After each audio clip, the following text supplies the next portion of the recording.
Hey everyone, I'm Tassinix, and welcome to Plotting and Scheming. For Season 71, 5 vs 5 Grand Arena Championship, this is the preview episode going into Week 1. It is the eve of Round 1, the defense setting.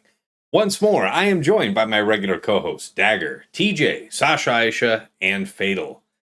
Gentlemen, as far as the off week goes, it was pretty eventful, just getting some last gasps of summer events out of life, championship, minor league game, cider mill trip, stuff like that. And I'll talk about what changes I managed to squeeze in before lock.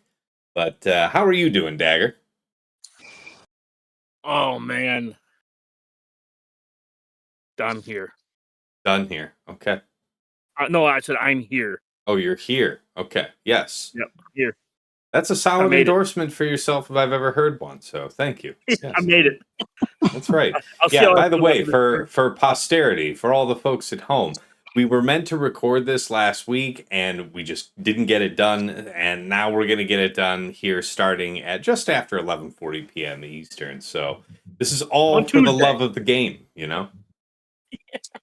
On a Tuesday. Yeah, it's a Tuesday. This is a school night. Anyway, on to you, TJ. How are you doing? How was the general off week for you? That wasn't bad. I'm just here until next era pops up. So I be present, and that's what I can give. Fair. Sasha Aisha, good evening to you. How you been? How was the week? Good. I take that week off literally. My biggest accomplishment in Galaxy Heroes this week was hitting the join button, which I narrowly beat the deadline on. And otherwise, yeah, mine was more some work and fantasy football focused, the other priorities that life has. Very good. Here. And Fatal, last but not least, how was your off week? It was amusing. I actually went into the off week with some pretty big energy and appetite towards the game, but to be honest, my board literally just translates from last season to this season, with zero work required. So I was super eager to start theory crafting, and I was just like, I don't know, man. The work's already done. I'm sitting here with nothing to really chip away at 5 days before lock, so I kind of just decided, all right, I guess I'm just going to try to hang on to this energy for week 2 and see if anything breaks in week 1 and react. But I don't know, man. I really enjoyed my board last season. Right now it's just kind of a big question of where does Rolocron go on defense is a big one. LV Treya versus LV lead is a big one. Oh, yeah, okay. I think the season is shaping up to be pretty cool and interesting, but yeah, there's just a lot in the air right now that could go either way. All right. Well, guys, we've got an agenda to dig right into. As always, going into week 1, let's talk about our preparations. Remods, new relics applied, etc. I'll step up first. Let's see. The big tweaks were just getting the right tenacity set, most of the way, based on our previous discussion when we did the character kit review for Vayne. Kind of went with the full tenacity build, and yeah, just kind of tweaking in this general direction. Over 130,000 health, over 100,000 prot, 271 speed, 247% tenacity. I think I can squeeze just over 250 out of this set, so we'll see. And yeah, that's something. And then, for the longest time, my Luthen has been in an offense set with health primaries, if you recall. Based on our recent discussions, I kind of, took a speed route with high defense, so not full defense, the same way you have it, Fatal.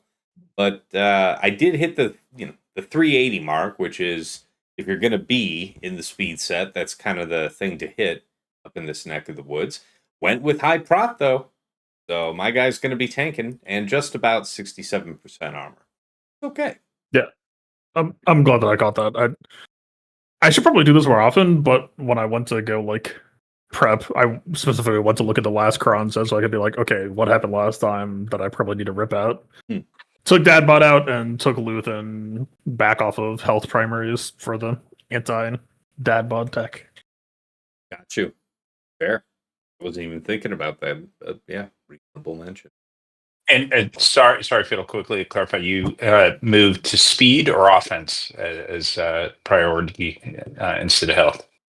Standard Luthen for me is 3 defense at 4 protection primary, just because the summon doesn't Right. gain health. I mean, it technically does, but it gets reduced by the Saw passive, right? So unless you're... Mhm. I'm not going to say Luthen health never matters, considering it literally just did, but if you're worried about the summon at all, you kind of just want them to be on, like, gas mods-ish, right? The protection, defense, offense, speed. Fair. Yeah. I kind of did a lot of the similar things to you, Tass. I got Captain Silvo up to R4 because you can relic things now. Mhm. So Yeah, but yeah, he's got not enough- serviceable for me or anything. I mean, he Oh, yeah, he but I'm just saying exists. mine's 358 at R4. I want to try his leadership. I think it's better than Athanos. Okay. Don't Fair. know where I'll try it, but I think it's better than Athanos. I went to slightly... Well, I did mostly the same thing on Vayne, except I'm 230, and I feel like I'm too fast. Fair. It's just the Like, speed's kind of incidental. I didn't slice 4 Yeah. speed, Oh, no. but yeah. No, I'm actively trying to, like, depending... Like, man, I need to look at some of these mods. They're like, this one's like a 2-roll 10 speed mod. I can probably roll one of the speeds off to hit prot percent, health percent, or tenacity. Mhm. I'm actively trying to slow him down slightly, probably somewhere closer to 220. I don't think I can get under 200, but Mhm. get him under 220. I also have Quiggled in tenacity, so I have both tanks in tenacity. So yeah, I'm kind of seeing what I can do. Oh, and I got Smee all decked out for the first time. I didn't really Nice. put much effort to him in 3s. I didn't do like anything like super crazy. I'm like around 12k offense, 63% armor. What is that? 100 and what? Almost 140, 135k survivability, 280 speed. What's his crit chance, or did you go with the? Did you not go with the crit damage triangle? What was your view on that? No, I went with crit damage. I'm around 80%. Okay. A little lower than I'd like to be, but I think he gives himself crit chance in his unique or something. Maybe it's crit damage, and I'm just like Yeah, I don't tired. think it's crit chance, but I could be wrong. Wouldn't stake my life on it. Yeah, I don't remember off the top of my head. I could Hmm. let me check it really quick. No, he gives himself crit damage. Hmm. Was it? Did the Silvo give crit chance? Prophet No. itself gives crit chance, crit damage. That's what it is. I was gonna say I knew he got crit chance from somewhere. I just didn't know where. There you go. Okay. But yeah, just and I got Hondo into a crit damage set, which was... We'll see how that works out. Ooh, that's spicy. Yeah, let me see if I can't pull that up here. Hold on. Yeah, 3 health primaries, crit damage triangle. Oh yeah, that's monstrous. 268, over 100,000 health, 72,000 prot. Big old crit damage, and yeah, 11-4. So yeah, and you're thinking that how much crit chance are you getting from, what is it, max of 5, right? We don't have any of the leaderships that disable the cap, right? Well, he gets profit, and then he also stacks his own crit chance. Thing, yeah, is crit chance in that? Maybe it's just crit damage. No, he does. Well, I if think, there's enemy with yeah. captive debuff, Hondo gains 15 crit chance, crit damage, stacking. Right. Okay. Max Okay. 150. Okay. Nice. So yeah, it takes care of itself. It's been a while since I thought about his kit, but yes, that's a nasty lad there. I did all my remods like last Tuesday and Wednesday, so I could be like Sasha and take the entire weekend off outside of setting aside for Jude Law. I'm just blanking on his name now. Captain Silvo. Mhm. I set aside a set for him to make him pretty quick to start off the season. And yeah, I did most, like I said, most of my remods were last week. So I forget all the reasons why I did stuff. But what else did I do? I did a bunch of remods actually. Sounds like it. I didn't touch Ray. I sped Chrysanthemum up. I don't remember why. But he's like 75 now. I don't remember why I did that. Not an atypical speed. No, that's fair. I used to have him like wooden slow, like Yeah, 200. yeah. I used to have him like brick wall slow. I did touch up Baby Cal in the defense sets. Nice. Trying to. There's a few other things I did that I can't remember off the top of my head though. Okay. If I remember, I'll wait till everyone's done and Sure, yeah, you can bring them up later. update. That's fair. But yeah, as far as Datacrons go, No, I built, Datacrons is the next segment. We'll talk about that sorry, separately, sorry. distinctly. No, I'm glad I caught you. All right, let's move on to TJ. Before I Dagger. apologize for even bringing it up, though. No, TJ, you are completely lost to us for the moment. Whatever that sound is, that is not intelligible speech. Nope. Gonna go with nope on that. We'll come back to you right after these messages, TJ. Let's go on to Sasha for a moment. Sasha, how about you? You said you basically did nothing, right? Is there anything you did want to make mention about non-Datacron prep wise at all? I did race out to get the new whatever the Jude Law character. Silvo. And yeah, I got Silvo. He seems intriguing, and granted, like it's an incomplete set of puzzle pieces we've got, but it's still he seems like an interesting character. I had a few other R9s I was interested in doing, but I don't have like a really fast flow of R9 math, so I held off on doing like I was going to do like Fifth Brother. I was going to do I was going to do Saw, which at this point not as much out of like immediate GAC relevance, but out of now, before you go too much further, I'm sure folks want to know, why were you thinking about Fifth and Saw?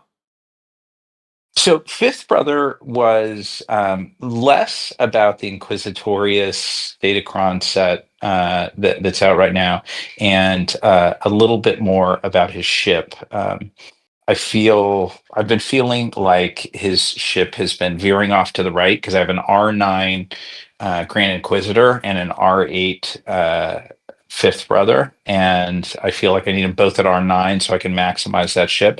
And the reason I actually am interested in having their ship maximized is because I do find when I use it in fleet, my impression is that it's a prioritized target, and that I often have battles where it's either close to dying or barely dies.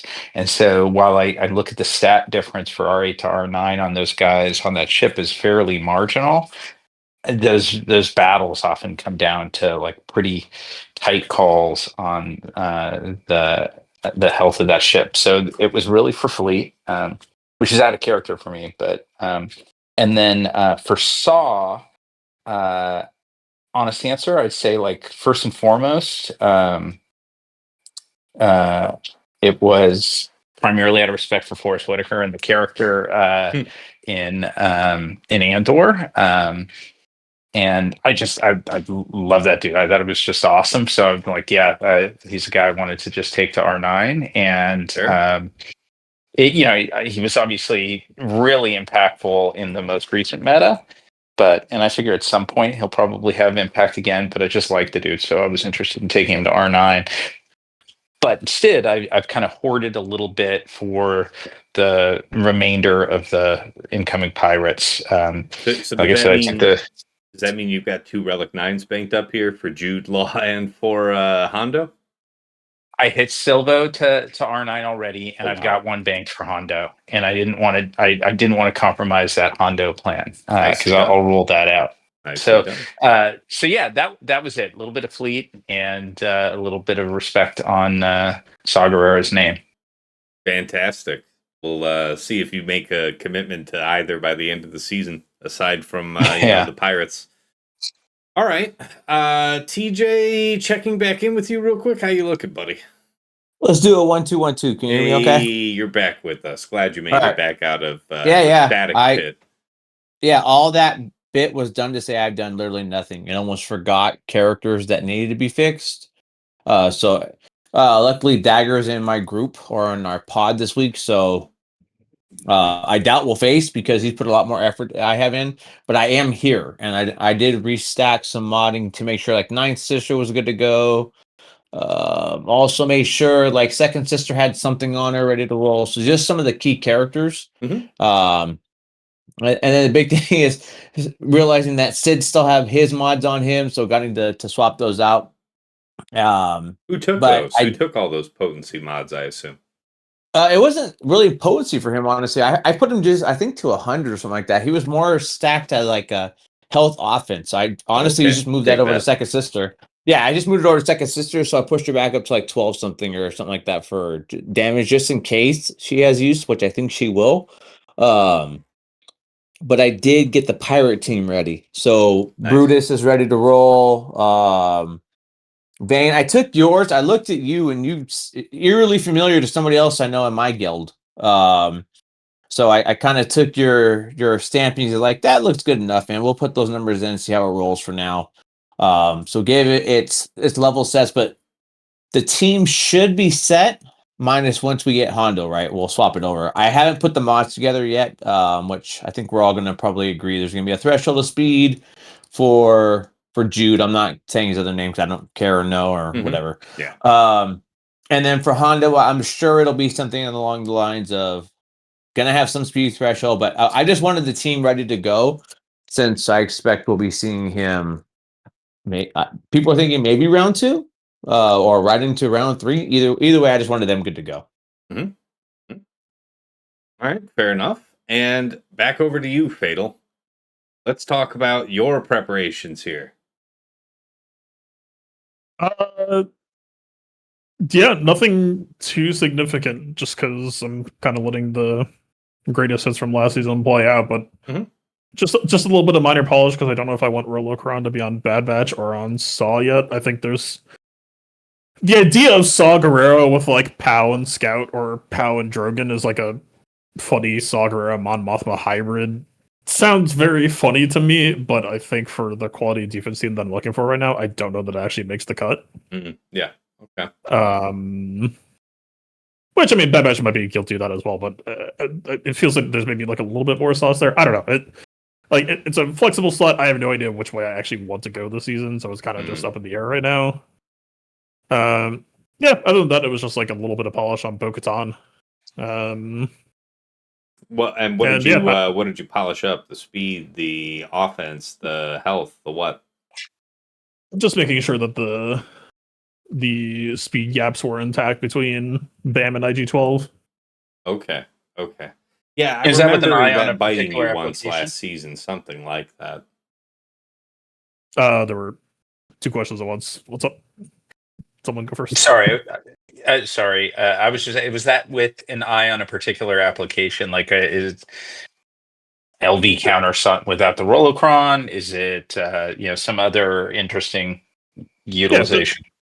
Just LV non-roll. Like I don't imagine that many players are teching their LV against BKM to begin with, but on the off chance that they do, I want to be ready because like I imagine plenty of players are going to go BKM Rolo this season, and like if we can just like make our team like we already know that BKM versus LV works from last season, so like as long as we just gird our loins against that, we can basically just create a Rolocron from nothing and just beat up a Datacron on our opponents if they are just using it as a crutch that they otherwise do not need. So yeah, just really kind of trying to continue that through line and hopefully should be fine. All right. And then on the flip side, yeah, just making sure your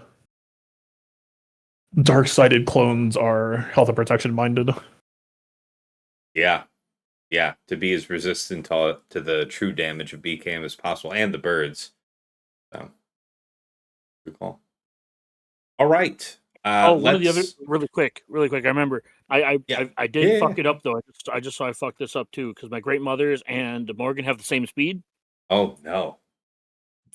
But I got Morgan into a CA arrow. That was one of my things I wanted to do. That's a good one. Because that plus the Swordicron's like 110% CA, and I'm committed to at least trying versus the TM Cron. You son of a bitch! You got yourself at a 1-to-1 for the modding. Yeah, it's gonna be. I've been Oh, in those dagger. do Oh, you feel lucky dagger. weeks. Yeah, man. It's like The soul of the gambler is in this. yeah, man. dude. It's like dagger. You know how things go, man. So it's like it's All so right. I know. phenomenal that you got the CA era book, We'll see. man. We'll see the Yeah. DM in the group chat. It's like Yeah. I'm done with this game. Yeah, you're gonna see. All you're gonna see is a response of "woohoo" and then "fuck." What was round one? Woohoo! It worked. What was fuck? Round two, it didn't. Yeah, I do think that there is a glimmer of hope that the Great Mothers can beat Ahsoka with the 25% TM. Mm-hmm. I'm not saying that you should try it at home. I've done it in arena. I'm like 3 out of 5 doing it in arena, and I think one of my losses was me being a dipshit. So we'll see. All right. We'll see. Final answer. All right. Good stuff. It probably doesn't work. I mean, this will be the week to test it, I guess. Yeah. Yeah. Coin flip to see if the turn order works. Yeah. All right. Let's talk now about Datacron prep. So, if you're like me, I really didn't re-roll anything out of set 22. I just got a lot. I'm trying to cover the last few Datacrons that I just don't have out of set 23. Not anything I specifically need, just filling it out, right? So I think I just re-rolled and purified some of the mods. I have better concentrations of crit damage here, health there, protection there, potency there, stuff like that. Wasn't short on any 3s, 6s, although I do have to say, for light side teams on defense, certainly the protection up level 3 is going to be a popular choice. Yeah. Almost no matter which way you go, if not the turn meter. That's really it for me, though. I haven't really done much Datacron wise. On to you, Dagger. What did you do? I made sure I had my JTR and Vet Chewiecrons done, so I can hopefully punk out a Ray. See what happens. Okay. Sure. Yeah. Other than that, just finished up getting an extra Night Sister Cron in case I want to use Great Mothers versus something else. Right? Because I didn't build a Great Mothers Cron for 3v3. I was using the Swordy Cron or the Darth Vader Cron or the previous set stacking, offense stacking. Oh, you didn't Right, so actually have a Night Trooper thing built up for it. Okay. No, I had one for DTMG. Fair. Okay. Right, I built it with DTMG in mind. I mean, I could have used it there, I guess, since I only have one Night Trooper. But yeah, I made sure that I put together a cron for that. Well, how do they differ, I guess, for the folks at home between the Night Trooper cron you have intended for Great Mothers versus DTMG? DTMG is the defense into offense, and then the Night Sister one is the crit chance and offense up. Okay. Yep. I think that's slightly better than the defense into offense because the Great Mothers team needs to be able to take some hits, specifically Morgan, and I don't want Morgan being squishy. And I have seen a fair handful of successful attempts in which you do lose Morgan and then go on to win the fight. So to your point, though, you're fairly consistently, from what I've seen, going to be losing Morgan. Yeah, I just don't want them to melt her, then go on to someone else while I'm still trying to win. Right? Yeah. Fair. I re-rolled my 9th Sister Cron a little bit to get more health on it. Mm-hmm. And one thing I will point out is Dito doesn't convert until you take a turn. So if they're all going first with 25% TM, as long as you're using that window after their first turns to win decisively, you can get away with it potentially. Because the Morgan Mass, you won't have the D-O on Spirit, but you would have D-O on Spirit for the Ezra Nuke turn. Okay. It's a weird balancing trade-off. I don't know. Wobblecron kind of it's an honorable mention. It's a good note. Yeah, I also picked up the second Sister Cron. Not saying I'm going to use it, but just making sure I have one that I'm reasonably happy with the stats. Yeah. And then just built a Prot Cron, just a backup for JML. A couple just mix and match level 3s that I took to level 6. Made sure that I had an extra resistance stun level 6 in case I need to clean something up. If I'm not using JTR for something amazing, like they are a really, really good cleanup team with like stun level 6. Yeah, So much fair. CP. Yeah, and then I made sure I got a Niso one in case I ever wanted to use my Ewoks just for lulz. Nice. All right. TJ, how about you? Datacrons, what you been prepping this week? Anything fancy? No, I think we're the same boat, man. Just the I made same. sure I had some good, crit damage stuff, protection up. Definitely agree. Stun because obviously resistance stun feel like it's gonna hold a good thing. Making sure variety of the Inquisitor crons. Again, I don't really feel like there's anything crazy with this set that's gonna be super tricky or out to get you. So. Mhm. Just making sure we had enough of the crit damage setups, in my opinion, and then health was there. Ewoks, I love the call out for honorable mention, but I mean it's Ewoks right now, and that's not going to be anything we're doing. I think the modding was going to hold more weight than anything else. So yeah, it's just coming in with everything maxed out, ready to go, just in case. With enough material, if we do see something good, I would like to be able to shift. So I already had the 9s. I already had some of the 3s and the 6s. But if I need to shift because we see something great, that's kind of where I'm holding my breath, and where I would say the more fatal-esque approach of let's see what week 1 or even Sasha, right? Let's see what week 1 holds out so I can make necessary adjustments. That's kind of what I'm really holding to. Okay, fair. Sasha, Aisha, how about you? Your Datacron prep for this week?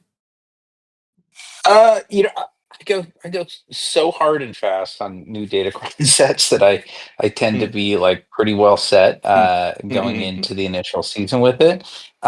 So it's really tweaking around the edges. Here, like I think this week, I think I made this change during the last week of 3v3, so it'll be new in terms of use in GAC for me.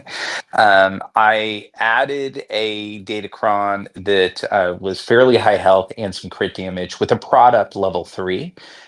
My early instincts with this Datacron set was just make sure you don't run short on TM boost light side level 3s, and because that initiative can be such a big deal, it can turn a battle, and I like the product, but and I think I had like 3 of them, maybe 4. And over the 3v3 season, now granted, you have a lot more battles, with just larger board than 3v3. But I felt like at least there were a couple times where I'm like, I wish I had a product level 3 for light side still available, and particularly one that had some thickness to it. And so I made sure I added one of those. And then I went back and just did like a little bit of like hygienic cleanup on the Datacrons that I had. Like there were a few that I hadn't optimized, like the level 3 on light side, or what so I did a little bit there. What I didn't do that I may live to regret or may end up doing this week once I have like one crappy experience in a GAC was build out a like tenacity specific one. I didn't do that. I already had one that was high protection that's going to be my eventual JML, assuming the next set doesn't have something that's better for JML. But I like having those like high tenacity, drop it into some equation and just change the result. And I have not done that. So, but yeah, that's generally what I did. Well, appreciate you sharing that. It's actually some good work. And of course, back over to you, Fatal. Your preparations. I'd be surprised as well if you were actually missing much, but anything you had to get in to the finish line for lock. I have no idea if I'm missing much. So I'm in a weird position right now where my game plan was to play the fuck out of Conquest in the first run and just work it as much as I could, because I am pretty much in full Datacron paralysis at the moment for hoarding all my Shark Shop currency for Hondo. Although I think I might be over prepared now for day 1 unlock ults for PvP shit, but yeah, I'm at like 65,000 Shark Shop currency, and that's a lot of data cash I don't have right now. So I don't know. We're nearing the second half of Conquest, so I've got materials banked up. I'll probably just, now that I'm at what I need, I'll spend down cash in the next couple days here once I have an idea of what I need for week 2 plus. But Okay, because I was about to ask, what was it that you might feel that you're light on? well, that's kind of the thing. Right now I don't have an answer to yeah. that question, so it's just going to be a question of see if I've heard- anything feels lacking. Because right now it doesn't. But Yeah. I'm also just very set 22 heavy at the moment. I have it's interesting you mentioned that because I was wondering if you guys noticed this too.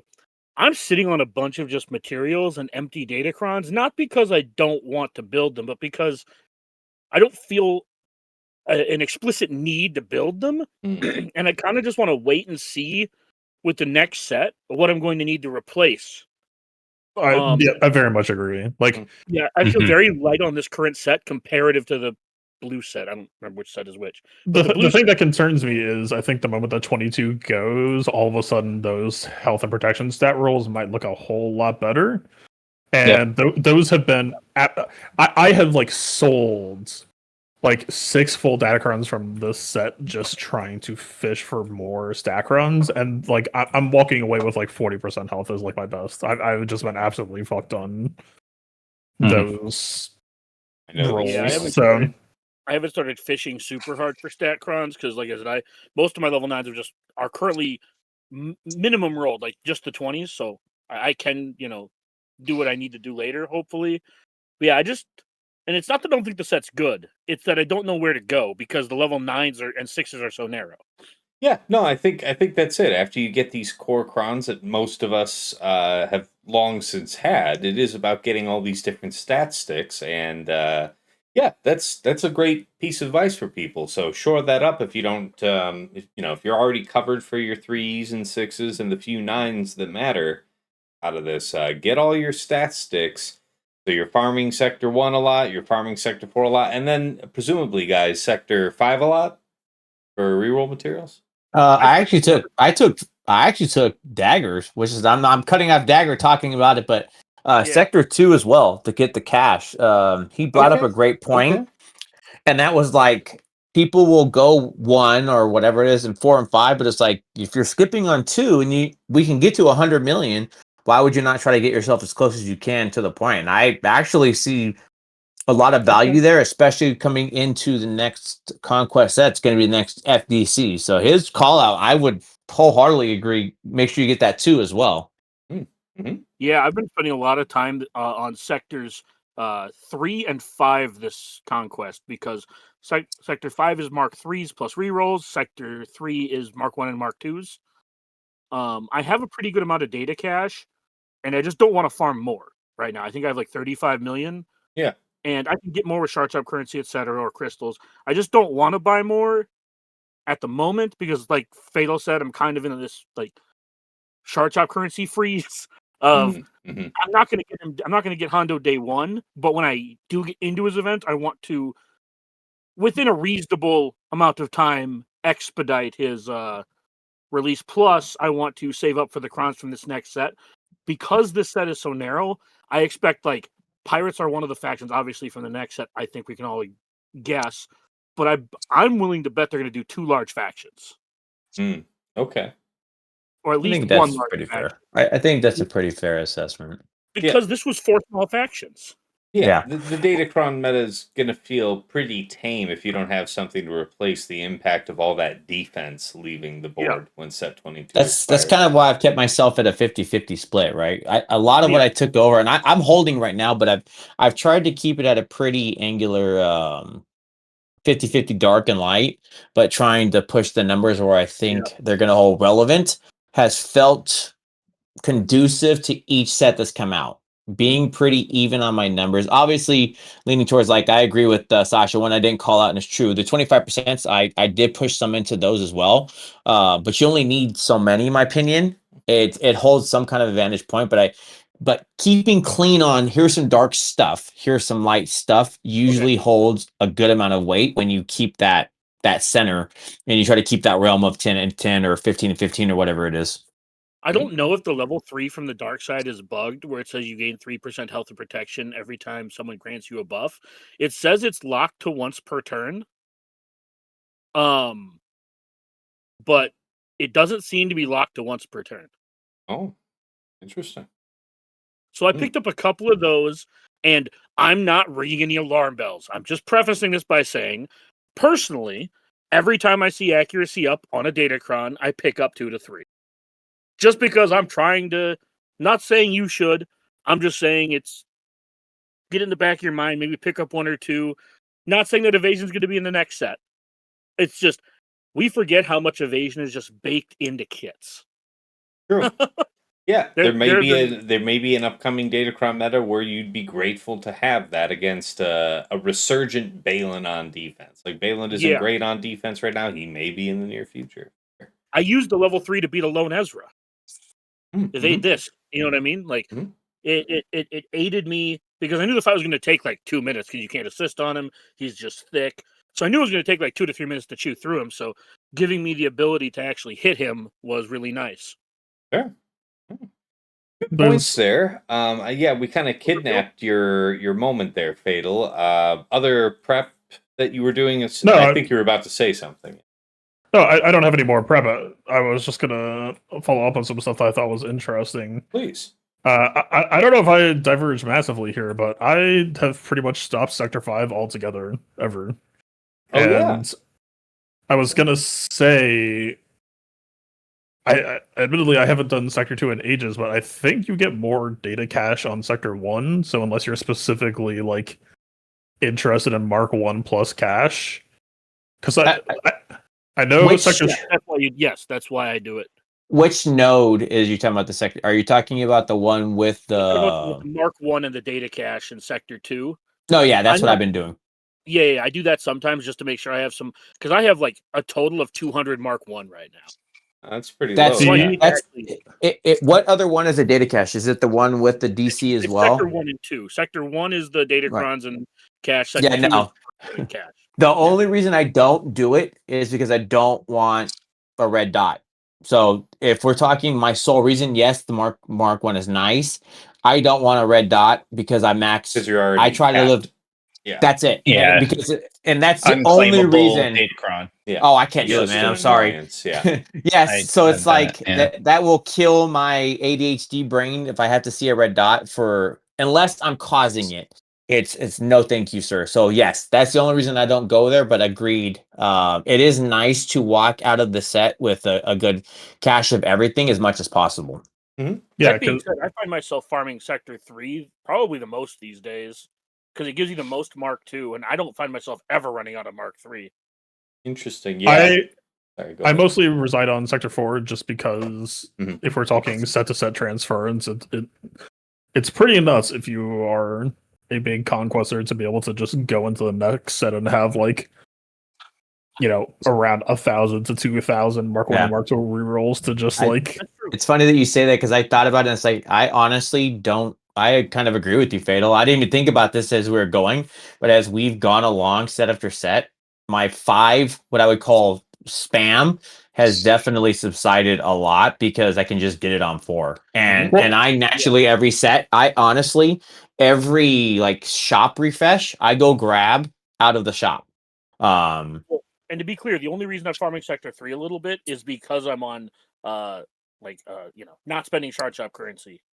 Mhm. Right? That's the only reason I'm farming Sector 3. I get to be I honestly I built myself up to the point where I everything you guys say is true. I'm at like 40,000 extra currency for energy this time where I normally haven't been for years. I've got 106 of the red setup and I'm at 40k. Like I just had to go spend like 200 rerolls or whatever on stuff I needed for for Jude. And it didn't even phase me. That's what I'm saying. And I'm still at 40,000. So it's like I know I'm good for Hondo, but the folks who can't, so Dagger, Fatal, I completely understand it. But I don't have to do it, so I get to I just get to use the shop. It's easy. My personal view on Sector 5 is the moment that they took Mark 3 rerolls out, Sector 5 just like died on the spot for me. Mhm. Like, Yeah.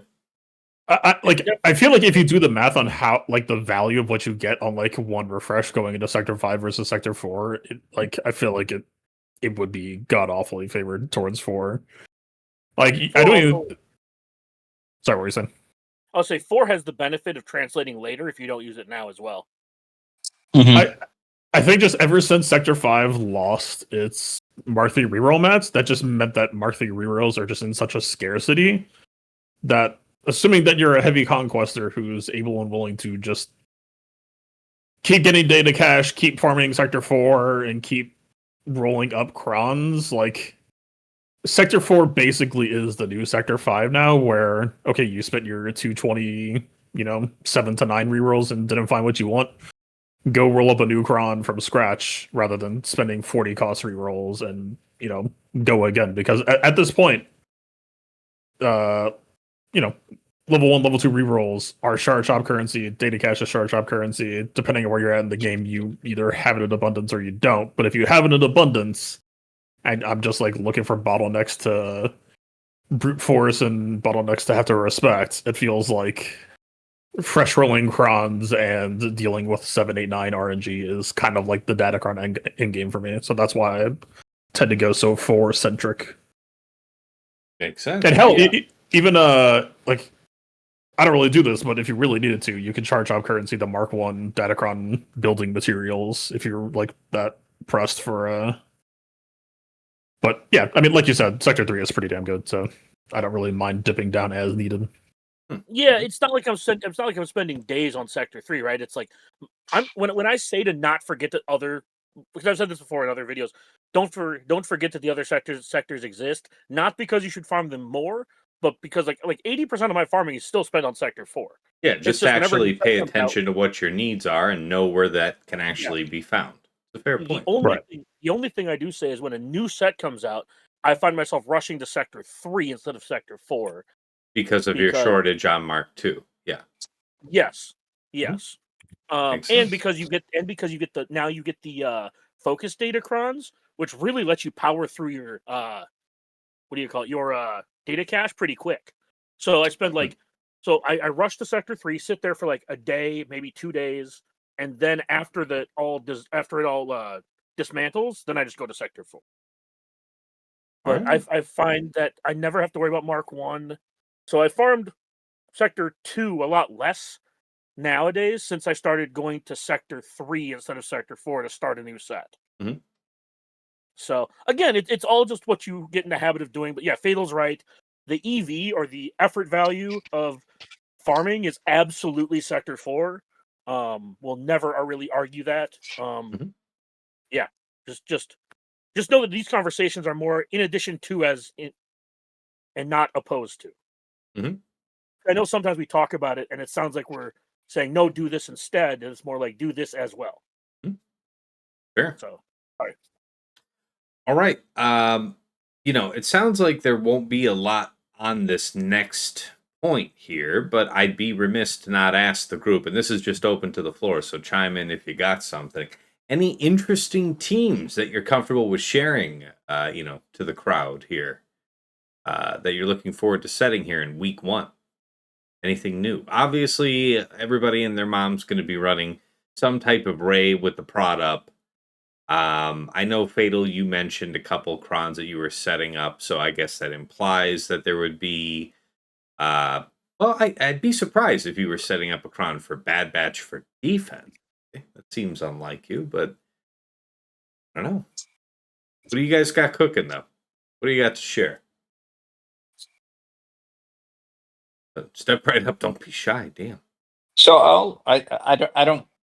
This is less than half baked, but I'm curious with the Inquisitorious stuff that's out there and the variety of Inquisitors that we have about finding just different combinations and like one thing I don't know what I'll set, but like I was looking at like I actually think if you were to keep it on offense, like a Riva GI something without Ninth Sister, I think can do quite well, and you lose obviously that 200% bonus health that the Ninth Sister level 9 gives, and that's unfortunate. But I think that's still a good squad, and if you free up Ninth Sister, I don't know, I was thinking they're just interesting things that you can throw it into, whether it's like Balin with Marok, or you throw it into Star Killer, or you use it just with Seer Malikos. And I mean, one of the issues is under AI, Ninth Sister is not using her basic reliably or prioritizing it appropriately. But with the Inquisitorius long text level 6, anytime any Inquisitor is using a basic, they are calling another Inquisitor to assist, so forcing another basic. So it just feels like there are ways to play around with that are interesting. And so that was one that, like, again, like very far from fully baked, but I thought like Inquisitors have interesting and novel ways to pop up into combos and fives that I couldn't quite squeeze into threes. And so, well, it's not fully hatched. That's one of the things. Oh, I appreciate that. Good one. Just a question: Does Balin lead have anything that you lose if you don't put a Merc down? You mean if you break Merc synergy? If not all Mercs, it's a great question. I'm sure that there are some. Because one of my initial thoughts was to put Riva on that team with the level 6 that says whenever an Inquisitor starts their turn, with buffs, they pass turn meter because it's not faction locked. So it'll pass turn meter to like Shin. Right. So I was thinking of putting Merrick and Riva on that team as another tank. Because I do think that GI I like it. is going to be good enough to take out a plethora of the B teams you're going to see. Now, this might not be something you can use against like the Aesops or, like I'm sure Sasha and Tass aren't going to set many teams you could GI. But the teams, like Gas, for example, like old school GI without Ninth Sister Kron can beat Gas. So I imagine like that's just not the people are setting it. I'm just saying like it's not like GI hasn't been beating good teams in the past without Riva. Yeah, I'd have to look over Shin and Marok to make sure there wasn't anything demanding it from them. But a quick review of Balin's kit doesn't show that he actually penalizes, non-mercenary members of his team, or he loses big benefits. It's just that only good stuff happens for mercenary allies. Yeah. Yeah, and like that was one of the things I've been trying to figure out what I can do with Riva specifically, if she can be used anywhere else.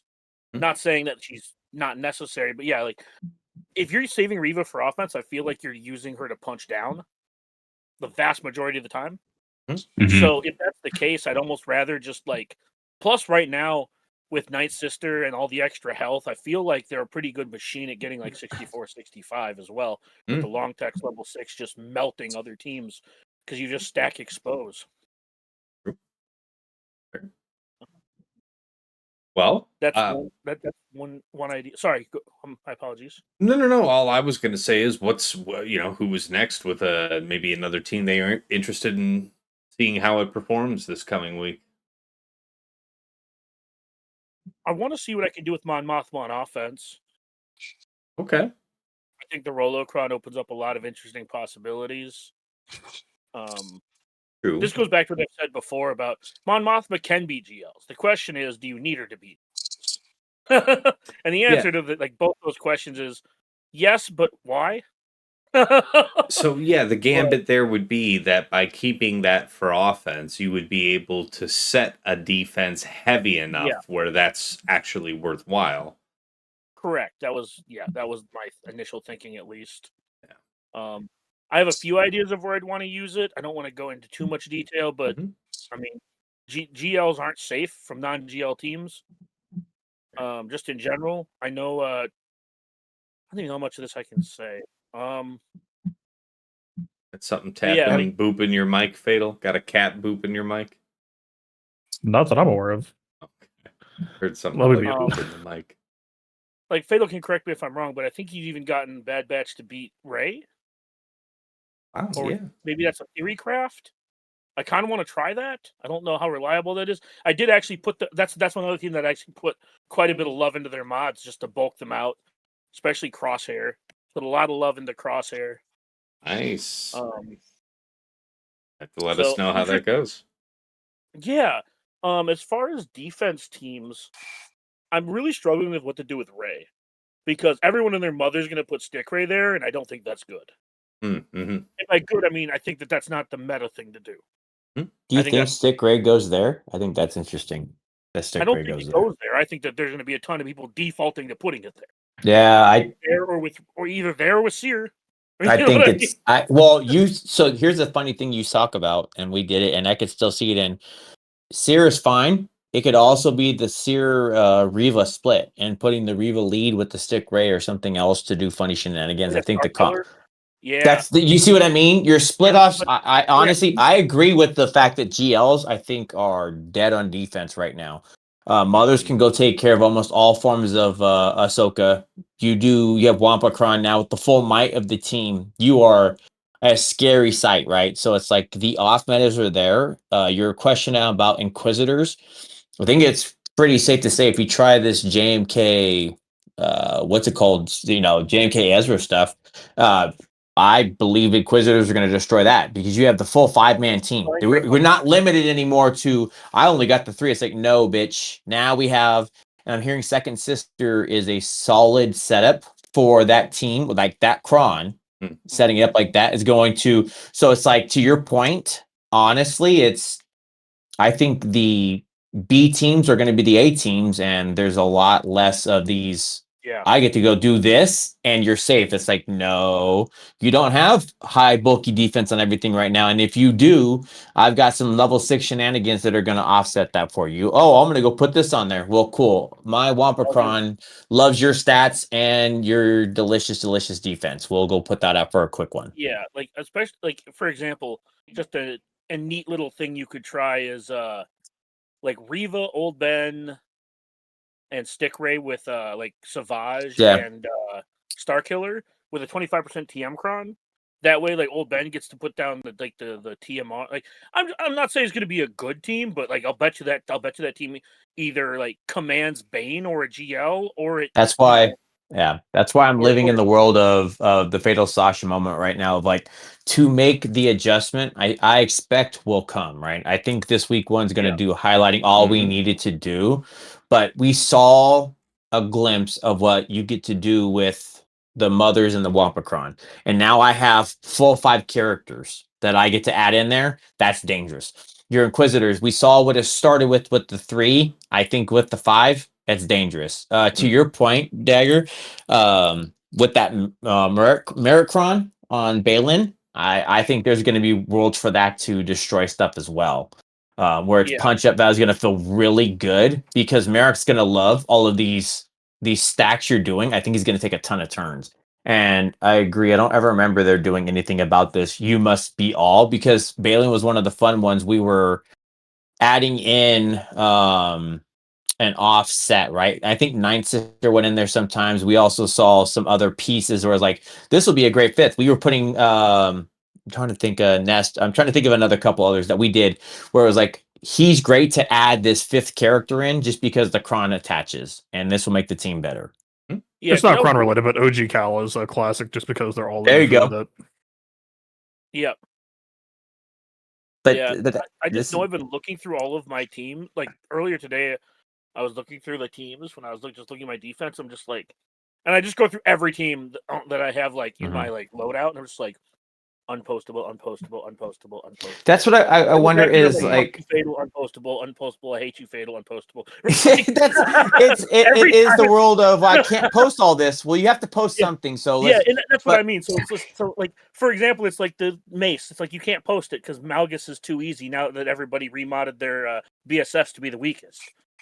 Right. It's just I do want to know. I want to give you, if we're going to post something, I want to post the question of and the limit. Because we get 5 characters, and it goes back to, I know what Fatal said, but the Rolocron, I get Saw. Saw is low hanging fruit to me, but does it? What? Hold on, but what? Do Gungans with the full 5 loop the shit out of you because all of their shit is specials, and you never get to really make a move on the team? Yes, I get the whole Treya thing. Don't get me wrong, but is because we were limited to the 3. The scope became down to Saw is amazing with this, and obviously I love Saw. I think the team is phenomenal. I'm not going to say I'm a lover of Saw as much as Fatal is. Fatal was the prominent guy to push different things, but Like BKM does great on it. Do we have these No. other light sites that are gonna just mark They you dispel up? each other. But they dispel each other with the crons. So like Gungan stun doesn't stick. So then It's just the idea. That's what I want to get to is if they can there be ever- more? Yeah, then if they ever target your shield generator, you just lose. Med Match, Amidala are like the That's two fun. kind of core obvious Right. ones. BKM defense, there's no fucking way I'm just gonna Zori that if I ever see it. Oh man, that's not a. I am no in no way, and I'm also saying to I guess an offensive point. I know Fatal, that's you don't like the O word, but it's what does we get do we get to do with it? I don't think we really got to play with our food, so to speak, when we got it the last time for fives. I think the other thing is too is that you know how we've treated like Ray for the last like almost 8 months, 9 months, where it's like we just put her in top front because your opponent's just gonna have to beat him. I feel that's where Lord Vader is at this point. I don't think it's good enough to pull, or I think it's good enough to not pull because I think people are still gonna burn banners on the team and occasionally drop due to misplays or just bad RNG. But I Lord also Vader just don't can tech Bo-Katan, just to be clear on that. yeah. But what I'm saying is, I don't think it's worth pulling because you're just punching so far down with everything you're going to be with it on offense. So since we're talking about Raid, so let me ask the group then: is the world that we're going to play in the JTR world? You said prod up. The low hanging fruit is resistance. I'm not even talking necessarily about the stun or whatever. I'm talking because then we're still in the world of you can't stun him anyway. But I'm looking at a super sped up JTR in a world where like her CA is gonna her avoidance is gonna push it above a threshold. Does that fuck you up on what you're trying to achieve with what's there? I think Just Ray the is gonna honest be- question. Yeah, I think Ray is going to be super underrated with the 25% TM. I know so many people are going to default to the prod up, but I really think the TM getting this team out in front because so many of the counters you're taking against it just don't start preloaded. Fair. That's a So good I just point. think like so. And I'm not saying it's good. It's going to be the end all be all. I just think you'll catch some like Seer Malicoses off guard kind of thing. You know what I mean? Like Merit to that. especially with the stun level 6 getting to go first. True. Don't give a fuck if your characters have 75% more health. I extremely give a fuck if they remove all of my turn meter and stun me before I get to play the video game. Yeah. But I do think that's why JTR is going to find a home on that team this that's season. why I was wondering Fair. about his underdog anyway. It's not the whole thing. It's Yeah. Ezra gets to go back and play with Ahsoka, and they're not gonna like you going faster for certain things. But then you also have you're back to the good old with JTR going super duper speed, and OG Cal's back on there too, and it's like, shit, I can't kill this JTR. She's already maxed out her stuff. Yeah. I think that's where I'm going to start at least. And I think, and again, like I know I joked earlier about like you can't post anything, but it just makes you have to like noodle around on how Right. can I actually post things Right. because you have to put something down. So it makes you Oh. think. I don't want to say critically, but it makes you have to think moderately inventively Mhm. about how to manufacture a problem for a team that's not really a problem these days. Or well, we said that. Well, Fatal's been saying that shit forever, posting his damn team with Yep. with like what was it? What was your team Fatal that was forcing him go get your damn third Omicron already on your Star Killer, and you were just posting a team. Yeah, it was just like Ray evasion bait. I think it was like Yeah, Lot plus yeah. either And JTR or other evasion Mhm. tanks. It was just like, yeah, man, finish your fucking characters. What are we doing here? yes, that's what I'm saying. It's like this is a world where at least with week one, do Well, you actually- try to underestimate the Ray, or do you do the super overkill? Because like I'm not gonna, you know what happens if you underestimate a Ray. That's Hmm. everybody hates that scenario, so that fear factor can always push you to do something where it's uncomfortable for them. To be clear, actually, I take back everything I said. The type of person who I am always looking for corners to cut. I am not a completionist. But that Star Killer Omicron was never optional. People are out of their fucking minds. Just because you had a 80% win rate didn't mean you weren't missing it on the other 20%. Fair. Sinners, the lot of them. Yeah. They deserving of naming and shaming. Yeah. Hmm. Oh man. Yeah, that's the thing. Like, so Lord Vader, I think for me is just gonna be up top all season, just because it's taking the old Ray slot of here's my Ray Ben back even before the Zareskron, right? It was Ray, Ben, GK, Ezra +1. Or sorry, GK, Zaris +1. Usually Cal, sometimes somebody who had a Datacron. But it was, you're going to queen this, you're going to sear this. I just don't want you to do a bottom front. I want to just extend my bottom front wall. But I think right now Ray can be enough of a, because people are so consistent with what they do, or people tend to be creatures of habit. And because people tend to be creatures of habit, I want to put it bottom front just to see if I can snag you up. Not because I think it's going to absolutely for sure hold, but I think like when you see your Ray go down and it's like 61, it's like, okay, I'll take it. I'll take it. Sure. You had something to add, Sasha? No, I was on mute because I just barely won a territory war battle that I probably had no business winning. Hey, I- nice. I guess good news for my guildmates, Fatal and Dagger, that at least I did win it. But sorry, that was my distraction there. No, it's all good. But yeah, I think that there's a bunch of other teams. I TJ and I can probably, and maybe even Fatal and whatever. We could all talk about this for a while. So it's like, how much of this like do you want us to go into, Tass? Like, Well, just the idea about teams in particular that you were excited about. I think you've hit it where I wanted, and a bit more broadly besides for added detail. I mean, if there's any other specific teams you guys want to mention that you're interested in seeing how they perform offensively, defensively, that's great. Otherwise, I mean, it's not really any one team. I'm just excited for the entire package. Yeah, I dig it. I've got like 13 teams I want to post and only 11 slots for them to go in. So a lot of the season in a is. similar spot. I have like 14 or 15 teams I want to try on defense this season.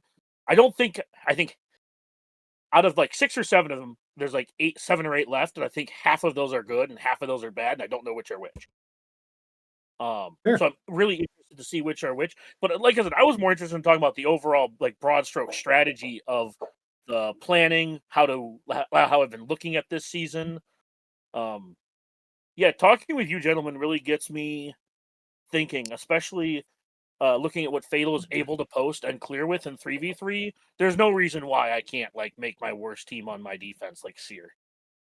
You know what I mean? There's no reason why that can't be the case. That's pretty much where I'm at right now. I've got AGLs down, and those last 3 spots are so fucking competitive. Like, I only have 6. I can't go that deep. it's literally like, am I cutting Amidala, Balin, or Seer, or like that sort of shit? Where I'm like, these are all like pretty solid teams that I would like to see on defense. Like this seems like an okay problem to have. Fair. But it's still just a question of who goes where with what one.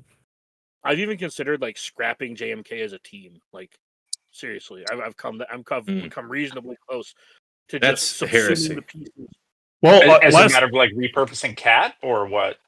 Yeah, I don't know why I did this. I don't think it's a good idea. I shouldn't even say this because somebody's gonna want to try this, and they should not try this. But I randomly put Cat in Ray last season, and then ran JMK Gas, and it didn't do bad. It didn't do good. It probably hasn't been put through its paces correctly. It's probably a horrible idea, but it is funny. But it is something. Well, I guess my thoughts is that JMK without Cat probably still beats something like Bad Batch or Zori. Well, the usual traditional punishes people think about are Gas and Bad Batch, and I don't think those really work anymore. Bad Batch certainly does not. You don't think Gas does?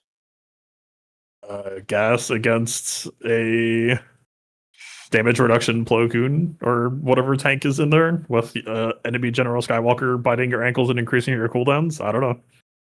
I guess that's fair. That's fair. Yeah, I don't think OG Bad Batch beats it for sure. It 100% does not. I already had someone try and whiff. Okay, fair enough.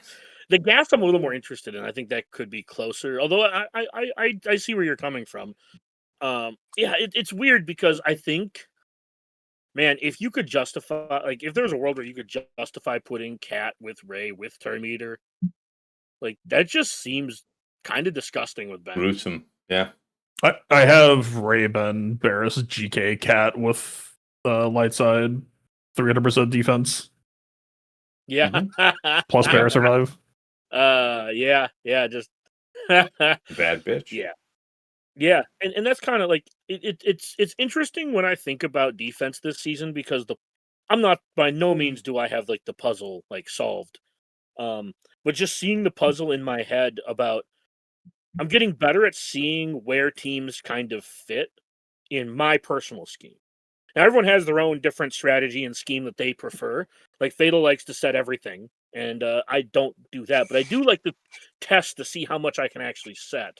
Hmm. And I do think that I could set more, and this season I do want to try doing that, which is why I mentioned Mon Mothma earlier, is because I do think that there are teams that are much, much better than we give them credit for.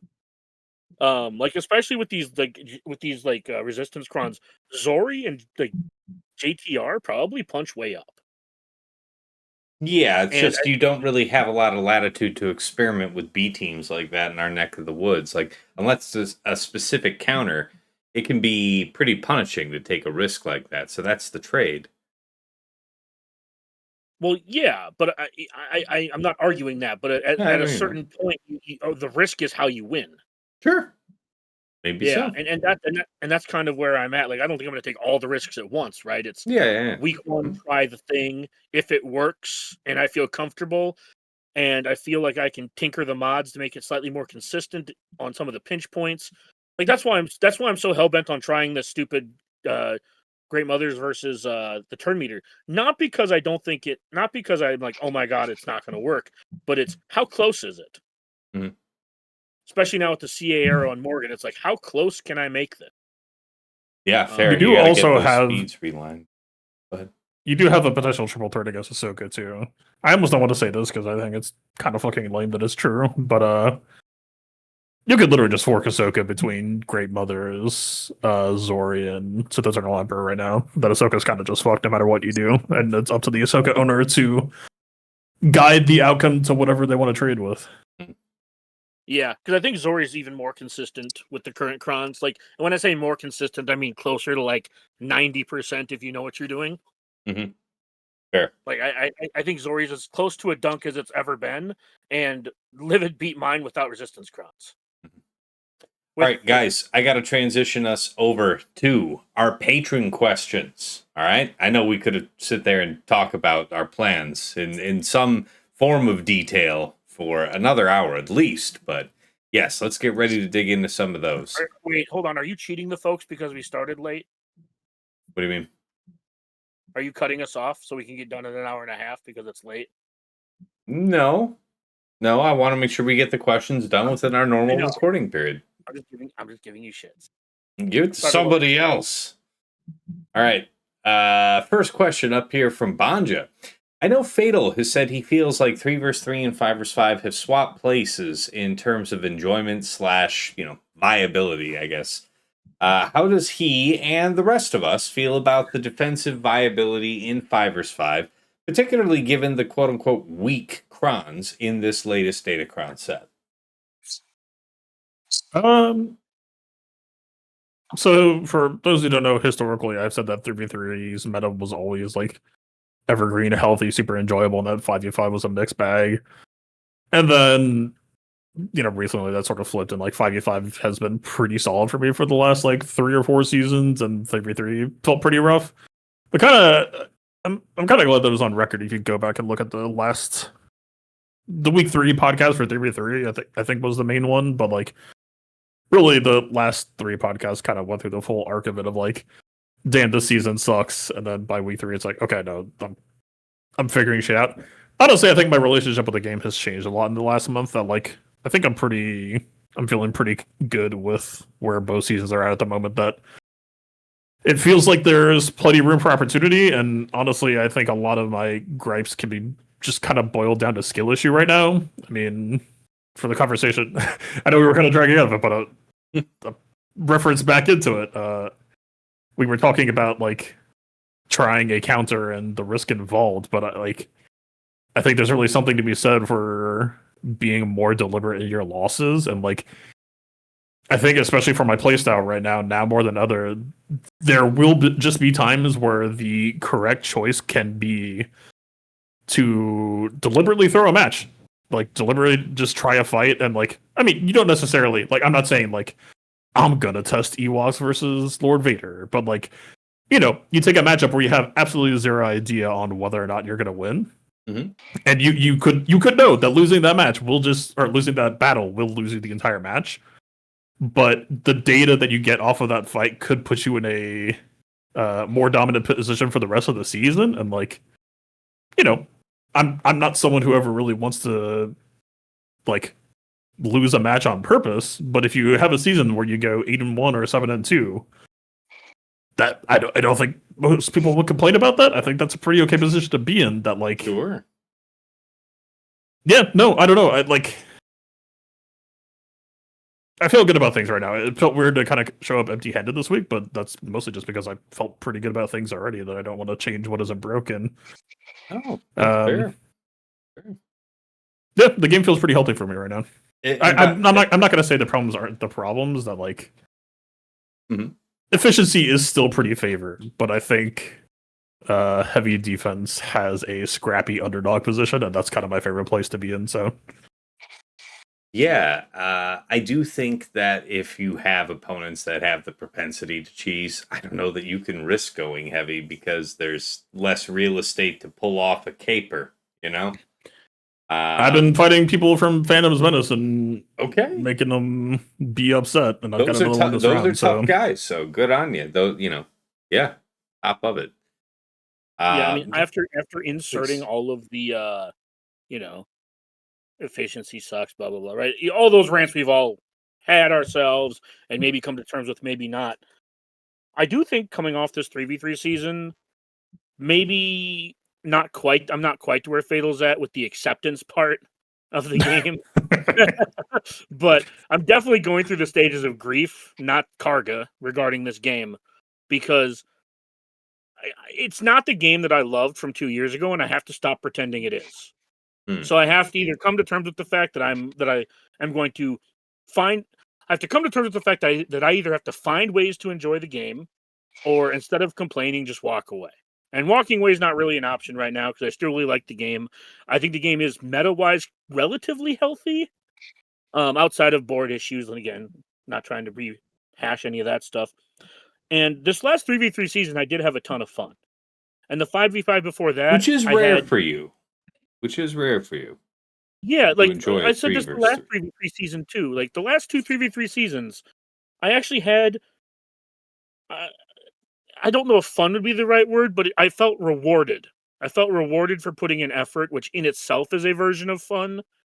So when I say find ways to make it fun, feeling rewarded for kind of, again, I've mentioned this a few times over this last month or two, kind of like Fatal's arc in a way, where I'm figuring out what I want out of the game, and that's how I'm playing. I'm figuring out that I want to make a plan at the beginning of every month, and then tweak it each week to try to fine-tune it, and that's all I want to do. I don't need to try hard, scout people. I don't want to... There are things I don't want to do, and I sometimes don't have time to play, so the easiest way to do that is X, Y, and Z. And I feel like this meta is really good for that. Not quite set it and forget it, but sort of that style of... you don't have to change your defense every round. You don't have to overly scout because the questions are mostly the same. And yeah, I really like where the game is at. And I know that maybe didn't answer the spirit of the question, but that's my kind of answer to Banja's question. Sure, I appreciate that. I'll dive in, dive in quickly with it and say, I actually like. I'm trying to pick up where I left off in threes, and I did enjoy the last couple of weeks there, in part because there was the opportunity to get creative and throw out 8 or 7 GLs on D. I think that opportunity is there in fives for the first week plus. And the interesting thing now, like it'll be particularly messy because we're always underinformed in the first week of any new season, but we're also so I think to the underlying question of like are still sort of defensive viability and kind of a fun to be had there. I think that's the case right now. And then the thing that adds to my optimism. This is very short term, but we're also in a little bit of a calm before the storm. By the end of this season, like by week 3, we're going to have a new GL, and we're going to have like presumably some degree of meta shift on the board because of that. We'll have a new Datacron set making a preliminary appearance by week 3 in a new GL. And that's another shift to come. So I kind of feel like when it tends to be the healthiest is when it is not solved, when it is not stale. And first week is not stale generally. And week 3 is going to be like its own rejuvenation. And I think that's reason for like serious optimism for 5v5 this week. So like, and honestly, just our conversation tonight, like I said, I mean, you guys know I anything almost embarrassingly overly check out in the week that we take off, but like this has been reinvigorating, just sort of thinking about, yeah, there's fun stuff to do out there. So my answer is yes plus. And so I think it's yes, and then also by week 3, like there's going to be a cool new shift or added flavor. Appreciate that. Good answer. DJ, how about you? I'm gonna go into the season cautiously optimistic, and we'll see where we get to, because I think Sasha nails it the best, in my opinion. That we get to look forward to the final fruition. Well, I can't even say that because we're missing Maz. At least to the point of we get to see Pirate King Hondo in live action, I think, by this end of that set, and having the Datacron and a better understanding of where we're going to the era. So it's like I feel like that piece does bring positivity, because that's a great unknown to have. I'm also kind of fortunate or happy that I built the team that I think is going to be with them already pretty well set. So that feels great. Walking into the unknowns of seeing what the final boss of the set is going to be with Datacrons is cool. So that's why I'm optimistic with this week. I think we might go into a lull for week 2, and then week 3 will be gangbusters again, and that's where, knock on wood, we'll have the Dracron. The new Dracron will pop out, and it's like, which one was the right one? And let's get excited, boys, and see where we're gonna get. So I'm cool, man. We'll see how we do it, but I'm at least happy with knowing that we can kind of flex what we get to see this week. Sure. I just realized when TJ said this, week 3 we're going to have Hondo, the Dracron, the Hodacron, and whatever the fuck they give us in the next set. Yep. And I don't want to say you know that feeling when your heart kind of falls a little bit and you're just like, oh fuck. Yeah. The amount of shit that's going to happen week 3 is just going to be devastating. That falling dream feeling. The floor taken out from under you. Yeah. It's okay. We have a guy who works Among Us. His name rhymes with Asha Maisha, who really likes Datacrons as well. I'm not going to name who the guy is. He's a complete unknown, but he is a connoisseur of sorts when it comes to the Datacrons. So we'll get to live vicariously through watching Tass watch another Erodium, because he won't get to play him. Yes, it's true. By the way, for all you sports fans, I do have an Erodium round 1, so yeah. Not to be a jerk and dig it in, but at the same time, let me be a jerk and dig it in. Tass can watch vicariously with us as we all watch somebody else, because Tass will have an Erodium. Week 3, Tass is going to fight Sasha round 1, get skull fucked, and then have 2 Erodiums and be like, I got to play week 3, guys! And rinse and repeat. It's kind of been a thing. It's a thing. Yeah. Now, before we move on from this question, Fatal, I think I've seen your mic queue up a couple times before other folks chimed in. Did you have anything else you wanted to throw in on this one? Yeah, no, like the best way I can make a sales pitch for this, for like why I feel like I'm having so much fun, is, I mean, I said this in the last pod actually, but yeah, I think that there's a bunch of undiscovered territory in this game, and I think it's a testament to the game itself that it still has this much space to dig around in. But I said it in the last podcast, and I really kind of took it to heart over the off season, is CG is not going to fix the meta. We need to fix it ourselves. and that means that there's a fuck ton of work to be done. But I think going through that sort of training arc and coming out on the other side of it, I think could make me one of the best players that I've ever been in terms of like just level of familiarity and comfort with the game. Where like, look, man, as long as they keep getting away with it, people are going to keep posting 2017, 2018 level teams, and it's up to us to take the offensive risk required. Yeah, it's going to take some risk. It's going to take some elbow grease and work and some fucking theory crafting. God forbid. I feel like Fatal is the age old dude is like Team America. He points out at you, only you, or he's Smokey the Bear. Only you can prevent the bullshit. Which actually leads us really great into the next question when Task gets there. Sorry, didn't mean to cut you off. No, I pretty much said what there is to say is like, if you're bored of doing the same old shit, like on some level, this is the new frontier. Is like, I don't know what to call it. It's heavy defense efficiency. It's like just play perfectly and it'll all be all right. Exactly. But let's be honest. We're talking about the next evolution of learning to thread the needle that makes the strategy game fun to play. No, and but if that's what it's going to take, then you know. But I feel like it's like Fatal tell you can fix this. You're not my real dad. I just want to rabble. Stop trying to tell me to fix the problem, and instead everybody else absorb to my needs. This is bullshit, Fatal. Stop telling me I'm the problem. Give me the solution. No, well, that's kind of exactly what I'm saying. Though I'm not saying that anyone else is the problem. I don't blame anyone for playing this way, but like, no, I don't. I'm just making a facetious bit. No, I'm not saying you are. Yeah, I'm just messing with it because it's the true statement, right? It's like, man, I hate the way the game plays. Did you make any changes? Well, no. Well, then you're kind of the problem, and you're complaining. We're all out of ideas. Yeah, so it's like you're not my real dad. Just make it go away. As long as it's the winning strategy, like of course people are going to default to that. So what I'm saying is like I've said shit about like, man, I wish CG would make defensive Omicrons or whatever. That would be cool. If that ever happens, great. I don't think it's going to happen. So, like, okay. CG is probably not going to intervene, at least not anytime soon, anyway. So, like, we'll say, make your own kind of music, sing your own special song. Like, the model is proven, right?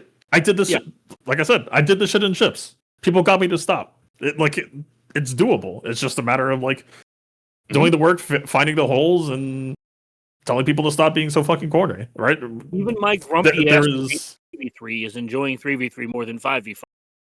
Yeah. And ask Cass how long I've been a grumpy Gus about 3v3. I mean, you're famously such here on this channel. And in wrapping up this first question from Banja, I mean, my thing is, threes is still probably where I have more fun. Fives has been kind of stale for me for some time. The current state of the meta feels that it's just disproportionately so in favor of cheesers, and to Fatal's point, I probably need to raise my game if I'm wanting to commit a defense that could actually trip up some of these ultra clean efficiency players. It's something I have to think about because I have to really balance out my appetite for risk versus the opportunity to actually win a real match when I might only get one a week. Trust me, first world problems in the extreme, but this feels a little less painful to me in 3 vs 3 than 5 vs 5. So in general, I'm still on the 3 vs 3 side. That's my on the bright side though, Tass, if you try something new and you lose, and then you play 2 Erodiums, and then you try something new, play 2 Erodiums, you'll eventually get 3 real fights because you'll lose enough. That's science right there. That would work. That is a proven method. All right, guys. Question 2 here from Striker. Will Pirates have any viability on offense or defense with the Kix Cron? Or does that Cron become more of a stack Cron or flexibly applied to some other team? What are you guys thinking about that? People will lose to this team. People should not lose. So you're saying that by and large, you'll expect to be seeing it on defense? Oh, for sure. Especially the people that wailed out for Jude Law and Vayne. Like, the power budget on Vayne, even without, like, Hondo, even without Geo Hondo being there, I mean, I expect double tank kick Sathano at least.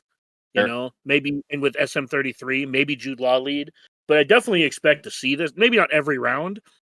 I will probably lose to it at least once. Fuck me. Because I'll try something really bad against it and just get my teeth kicked in. But Fair. people shouldn't lose to this. And on offense, it'll beat all the dog shit teams your opponents are going to set.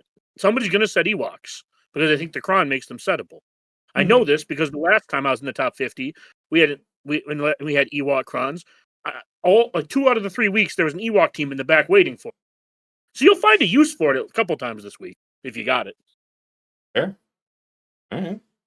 Who else got something to say on this one? Pirates, offense, defense. I mean, for my part, still mostly expecting to see them on defense. I can't really think about who I'd want to use them against on offense because this leadership's too generic to really feel like it's offering me an opportunity.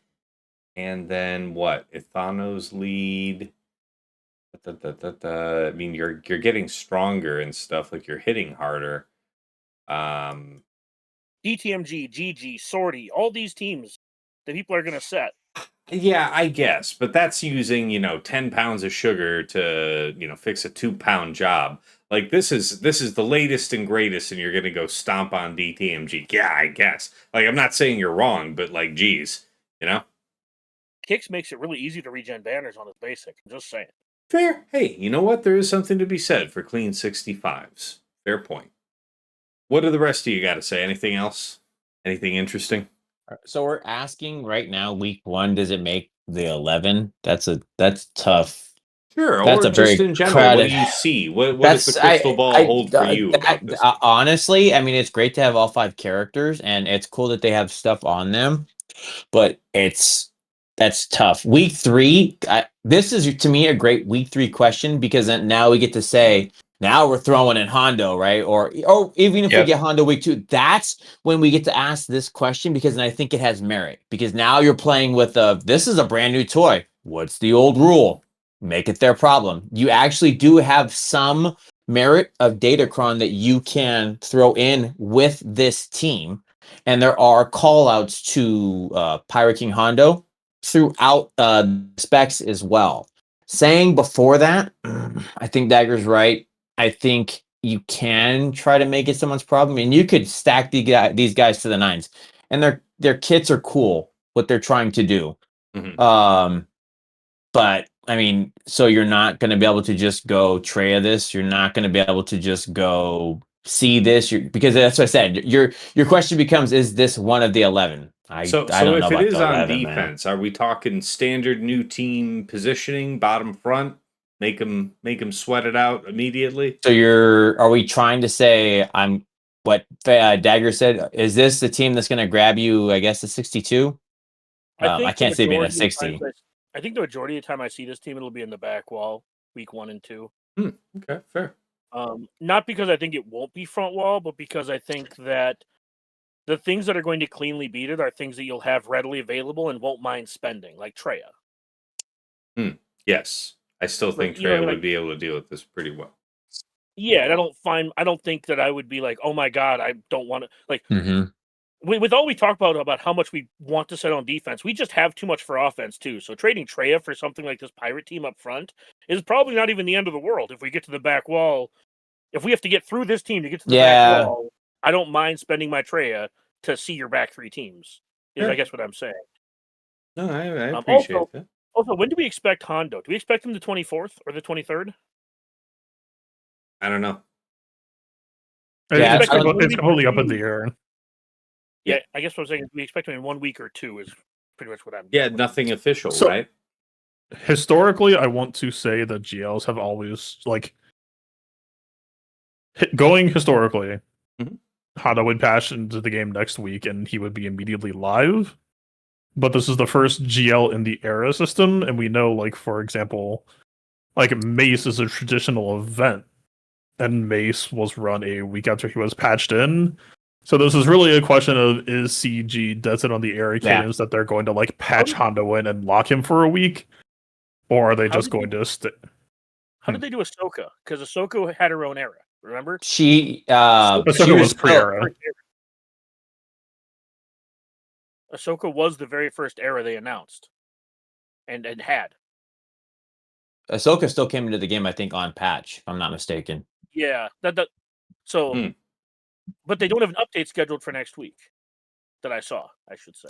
I'm like 80% sure Ahsoka was pre-era. No, he was literally them announcing eras, and she's going to be the first era, and there's no other tunes being released with her. All the units used to unlock Ahsoka are labeled as Legacy Era, like That's pre-era system. That's fine. I was talking about Ahsoka herself. She is Ahsoka also, I think, labeled as pre-era. Ahsoka's release was basically the lead up to the era system. She was like a prototype trial run. Okay, but fine. I'm not trying to saying this to be pedantic. I'm just saying this because I think CG is like was still hammering shit out then, but I don't think Ahsoka's release is necessarily a guaranteed template for how this shit's gonna work. Fair. That's fair. I also think that they've been like incredibly consistent about a patch every 2 weeks. I will say I think Fatal is right, but I do want to live on the idea that every GL till now has been on patch, it's live. That is the one thing that has stood true through all. Now again, could change, but they felt pretty consistent with that release schedule specifically on GL. The thing I'm trying to convince myself is it would require dev time and resources to like hook up a way to delay GLs without patch. So I do think that Hado could be next week. Here's hoping. Yeah, we'll see. Guys, I gotta get us back on task, Dagger. I mean, say what you gotta say briefly, but yeah, I gotta get us back on task so we can end at a reasonable time. I'll just close my thing. I almost hope that it doesn't come next week because I want to have some lessons learned and applied for week 2 to not just have week 1 completely thrown the fuck away. Fair. Well, if he comes next week, he won't be in at lock, right? Because he gets patched on Wednesday. Yeah, I don't care. Do whatever you want, CG. Yeah, it's Wednesday. Yep, do whatever the fuck you want, CG. Don't care. Good stuff. All right. I assume no other notes there on Pirates. Yeah, I think for the most part, likely to be seen on defense. So appreciate it. All right, good. Next, a question here from Calidus Invictus. Any specific strategies or teams that we saw being effective in 3 vs 3 in particular that will translate over to 5 vs 5? Example being like, saw a team with the Rolo FDC. So, yeah, I think that's gotten a mention here. Any other specific 3 vs 3 teams, guys, that you really thought proved themselves offensively, defensively last season? And you think it's got chops over here in 5s? I think we covered that. We really have. We really have. But just recapping the names then real quick. We've got the role. Easy. We have Daggers was the Mon Mothma with the Rolo. Of course, you've got, Saw on defense. Sorry, go ahead. I was going to say, I think pretty much everything we talked about wasn't about teams. Because I think what we really learned about 3v3 is which crons were good. Oh, I was going to go with the idea of like top down is easy. I think Saw Rebel Fighters are going to do great still. Great Mothers Inquisitors going to do it. I think we didn't mention Fenzori. I think Fenzori is going to hold major weight because that's what I'm saying, right? It's like I really feel like I know we went wide, but the Great Mothers are going to do phenomenal. I just don't see how you don't have it because you could stick Wampa or just go straight in with your Night Trooper. If you're going to say Inquisitors, they've got a whole thing there. I feel like Dagger's got a pretty cool idea. Can you stretch it thinner? Right? I think Stick Ray now with 5 characters, that motherfucker right there. You want to talk about a bad bitch? That girl is going to fear you. You will walk away looking timid if you let her touch you. So that's 2016 Doja Cat right there. That's what I'm saying. It's like I feel like all of the teams minus the obvious winners. SLK Dre is still going to be there. I still think it's money. I think it's just gotten wider, which is why I said I think GL should be kind of trembling in their boots right now for what we get to bring to the table that aren't GLs. Fair. Yeah, and then BKM gets the BKM was actually able to beat Lord Vader with 3s with the Rolo Cron. So I imagine that's just gonna torch I mean, Lord Vader in right? five. It's like I did all of this work now to make this team so much thicker. It's cool. I've got massive infinite turns. Thanks for doing all of the work, guys. Mm-hmm. Yeah. So yeah, Yeah, we covered a it's lot of really, those teams that would Yeah. be featured from threes coming in here. So we've largely covered what you're asking about in this one, Calidus. Next question here. Well, first of all, sorry, kind of steamrolling Sasha. If you had anything, to throw in Sasha Fatal. No, we covered it. Okay, good. I felt so. Thank you. Yep. All right, next one from Supermart. Completely speculative and maybe not productive. And I know we could spend a lot of time on this guy, so let's just keep it brief, maybe one or two ideas each. But what do you guys hope the next era will contain for a faction/characters? So maybe best done as just one. What one faction would you most like to see?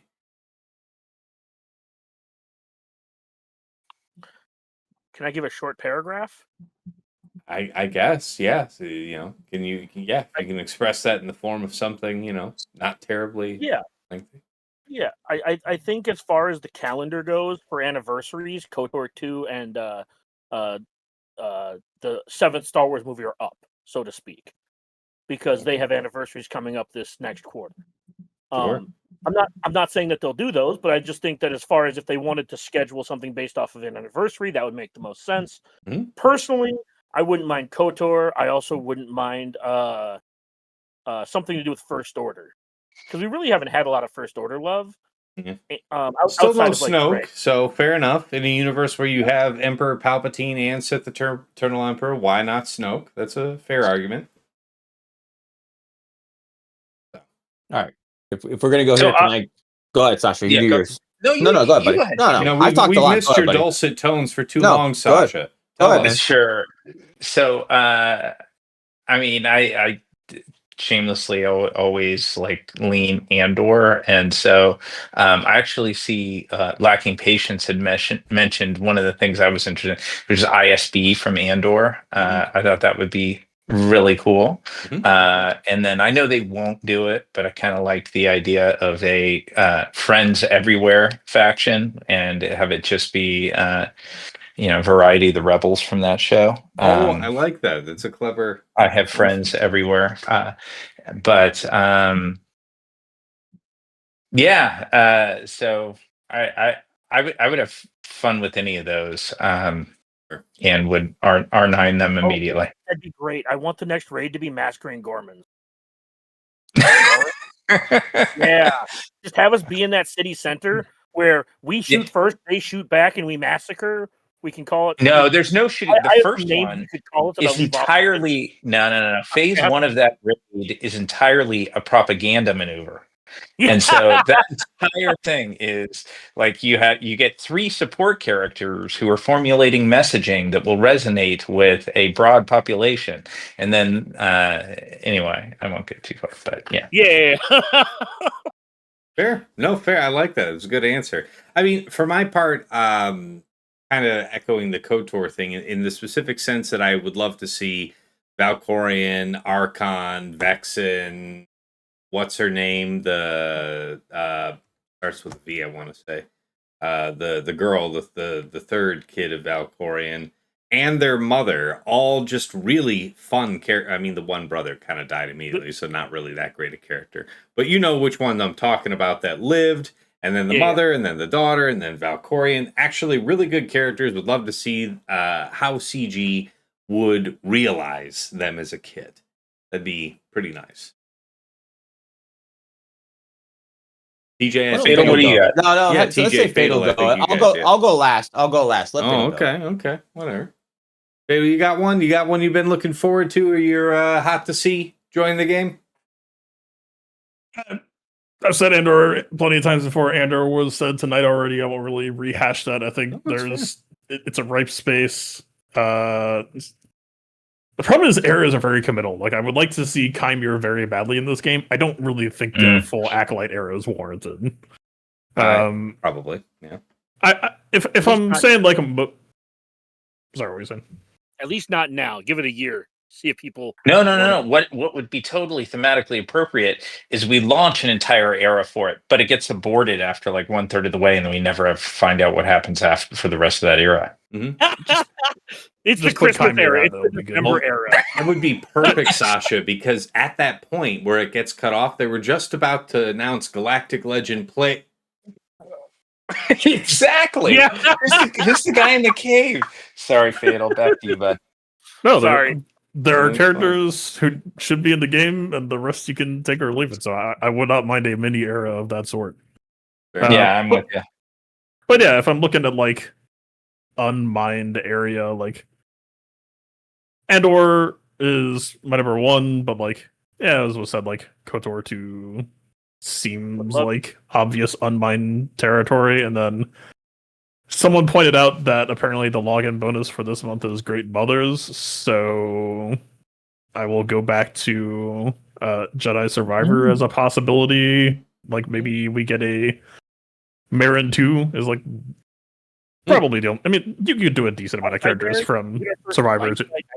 Our first light side night sister. She could be Ufu. You could do all sorts of. Yeah, that's true. That's true.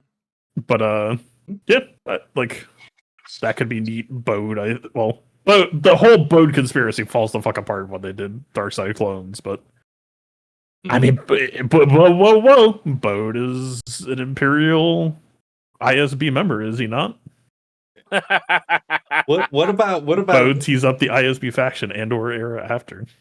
It might take some work to put together a decent enough list of these characters to make an era, but what about kind of like an unglued era for this? Like you had unglued in Magic, right? Something like actual Darth Jar Jar.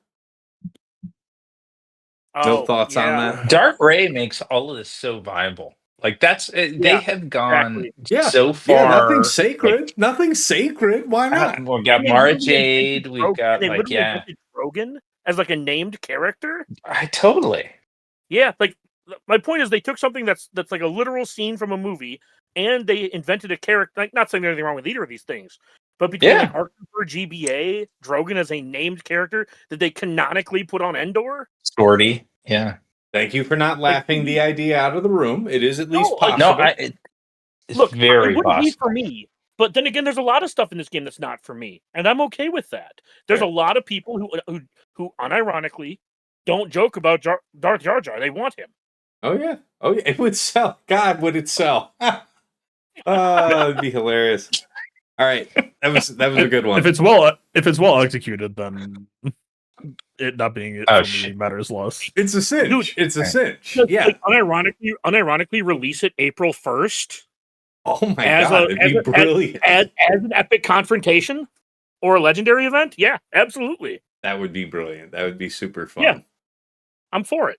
All right, let's get to our last patron question. I get to answer mine now. I do want to share my I forgot all about you. That shit was weeks ago, TJ. Yeah. I'm going to give you what I want, and I'm not even from there. And then the low-hanging fruit, like, why have we done it already? Yeah. I want. I'm not even from this era. Don't even like it. I would love to see the Reverend Reborn GL. I don't. Good one. Just the whole. I just want to honor. We have the light side. We have the dark side. Make a R9. Yeah. Cool. But it's like it's such an easy to me win that I'm not even from there, right? I'm old school. My shit is Star Wars, and it's the episode 4s. We'd love to see it. Then what I think we need, and Jesus Christ, please, for the love, whatever your being is, I know people are gonna hate me for this. Low hanging fruit, so simple. Next era is ships. You just gave us pirates. They happen to be a ship setup. They can be pilots. You literally could make oodles of money for anybody who didn't do this. And then easy enough, the conquest character coming up would be a pirate ship. However you want to work it. I don't care. It could be the capital ship there. But you going from this era and saying, oh, you didn't get your Pirate King Hondo? Well, we have ships coming. Guess who's in the ship team? To me, it like sells itself for saying, oh shit, now I got to do all this. Goes right into the next era. Again, I'm not a fan of pirates, but ships, please, for the love of God, spread this shit out. I am done fighting Leviathan in Fleet Arena. If you're gonna keep my crystals there, at least please do something else. It's time. Can you imagine the morale explosion though if the next era is pirate ships? I just Like, I understand the words I said. As I said, I'm ready to be over with pirates, but I'm saying ships. I would love to see Red 5. Hell, give me Red 5. Then we're back into my era of like Rebels are great again, and here comes the AA, and we're getting back to the old school stuff. And Cass, your Millennium Falcon will always assist if you get the Omi. Perfect. We're fucking set. Everybody will buy $1 million to make sure your Millennium Falcon always assists. I can't wait. I can't wait to have his ship have a line of text there that says, if you have a ship in your team whose reinforcement is yeehaw, they will assist 100% of the time whenever That's you what I'm use saying, right? Would you What not is- pay the $1 million to no million? He will always assist. It could be literally the joke of the game is that they made an Omega that said when you have Red 5 in team, Millennium Falcon guaranteed will assist. Everybody will fucking hit the ground for knowing that he will actually do his job. Holy and that's just a reinforcement, right? I don't care. And honestly, I just want to say this. To his point about the pirate ships. I was lukewarm on the pirates. I'm still lukewarm on the pirates. I know. But if you don't give them a fleet, fuck you. I mean, we're saying that's a whole bunch of stuff, but fuck you, CG. Like, I just, what do you mean you didn't give the pirates a fleet? we just need ships, dude. I nobody likes ships, but I'm sorry, man. It's time. We need a lot of things, but fuck, if we do desperately like yearning from the ceiling, we need more. I understand you don't like it. I understand you've corralled us because you power crept yourselves to a point where we don't know how to handle it. We don't know how to handle the Executor with Leviathan, and I get it. Just make the pirate ships unlock Red 5. People will buy them. Oh my god, man! You talk about Reddit blowing up, dude. Dude, we wouldn't even have podcasts anymore. Everybody couldn't even play the game because they would literally condemn fucking CG if they did that. My personal request is that it be Rey piloting Red 5, and that it be required for the Death Star node. You know what, Fatal? Yeah. You just went a step further. Yeah. Fatal can't sleep at night. Fatal literally has to sleep with one eye open. If they did Rey Red 5 before, oh my god. Yeah, it'll be the ships era. We'll get a bunch of pirate ships that you've never seen before, and it'll be Rey piloting Red 5. And for being like a Death Star raid or like a TB battle, like where it's completely, outside of the lore, it'd be insane. It'd be amazing. And just think the legendary could be her flying through all the dust to go meet up with clone Palpatine. So it's fine. That's how you get her. If they do this, they have to announce Red 5 and then give us the kit. And have it work with Wedge and Biggs. And have it work with Wedge and Biggs. All right, sorry. And then now we're getting into horror shows. You all were so gung-ho about Darth Jar Jar, but then the idea of a Star Wars what if it was Rey at the battle? That's a bridge too far now? I deserve this. This is fair. This is fair. Oh god, dude. All right, guys, last Maybe question. they'll roll it out on Life Day. Yeah. Dude, you guys stop. The cringe is just going. You guys are going too far. Yeah, let me get this last one out here, guys. Last question up here from Frick Frack Paddywhack, and we'll limit the scope of this one. In your estimations, what are the pivotal Relic 9s in your roster this season that are somewhat outside the obvious? So, maybe, again, to limit the scope of this, pick one. Pick one that you're really looking forward to seeing if it overperforms expectations here in this next month, not even just this week. And I'd have to take a look myself. Well, I can start us off. I would say Kicks. Yeah? Tell us about that. Why Kicks Relic 9? Mostly in R9, so I'm not going to argue that, it wasn't going to go to R9. Sure. But he, on paper, doesn't gain a ton from going to R9, outside of a little bit of survivability. But I'm curious to see if that extra, boost of protection going to R9 actually translates into a measurable amount of survivability, because he regens percent health on his and protection on his basic. Mm-hmm. So actually, I regret to inform, but I found this out with the IG-12 as well. So Kix is a healer. Uh-huh. And healers apparently do not get the same amount that supports do. Healers get the amount that attackers do. Well, that's bullshit. Yeah, it fucking sucks, dude. I don't know why. Yeah, that's awesome. I'm over here like, oh my god, this is gonna be great for Kix, and then Fatal's like, nah, that's Kix, awesome. fuck it. Yeah, like, yeah, man. You got actual lead. Go sit down, Dagger. Yeah, Your time is done. I'm just go back over here on mute in the corner. Fuck Fair. It's third sister all over again. I'm like, oh, that's awesome. Why is this shit when it should be like a pretty appealing option? Now I'm just pouty as fuck. Because I was like super excited for that extra survivability. And yeah, I've got the R9 Kicks too. I didn't even realize it was true for Kicks when I did it at the time. I only realized because I was looking at IG-12's R9 upgrade. I was like, wait, what? Depressing. Bullshit. All right. Well, now that we've properly, popped Dagger's lungs and sunk him in the sea, yeah. Who's next? Now I hope Ray is the pilot of Red 5. Fuck you. Oh, this guy. I mean, for me, as far as pivotal Relic 9s to take shape in this season, I think for me it's just important to have the Relic 9s first for Silvo, and then for Hondo, and see what that gets, because I haven't really applied any other Relic 9s in preparation for this season that weren't pirates. And it's not until I've got Hondo done. Like, I have enough right now for 2. So I'm covered for Silvo and for Hondo. Not for 3. So I'm not really thinking that far. But as far as like who in the future might actually have a sneaky benefit at Relic 9, I took a couple of the Geonosians to Relic 9 for the sake of the Malevolence fleet not too long ago. The one I haven't done is Soldier, who sees the least play of the 3 Geonosian ships. I sometimes think about that one.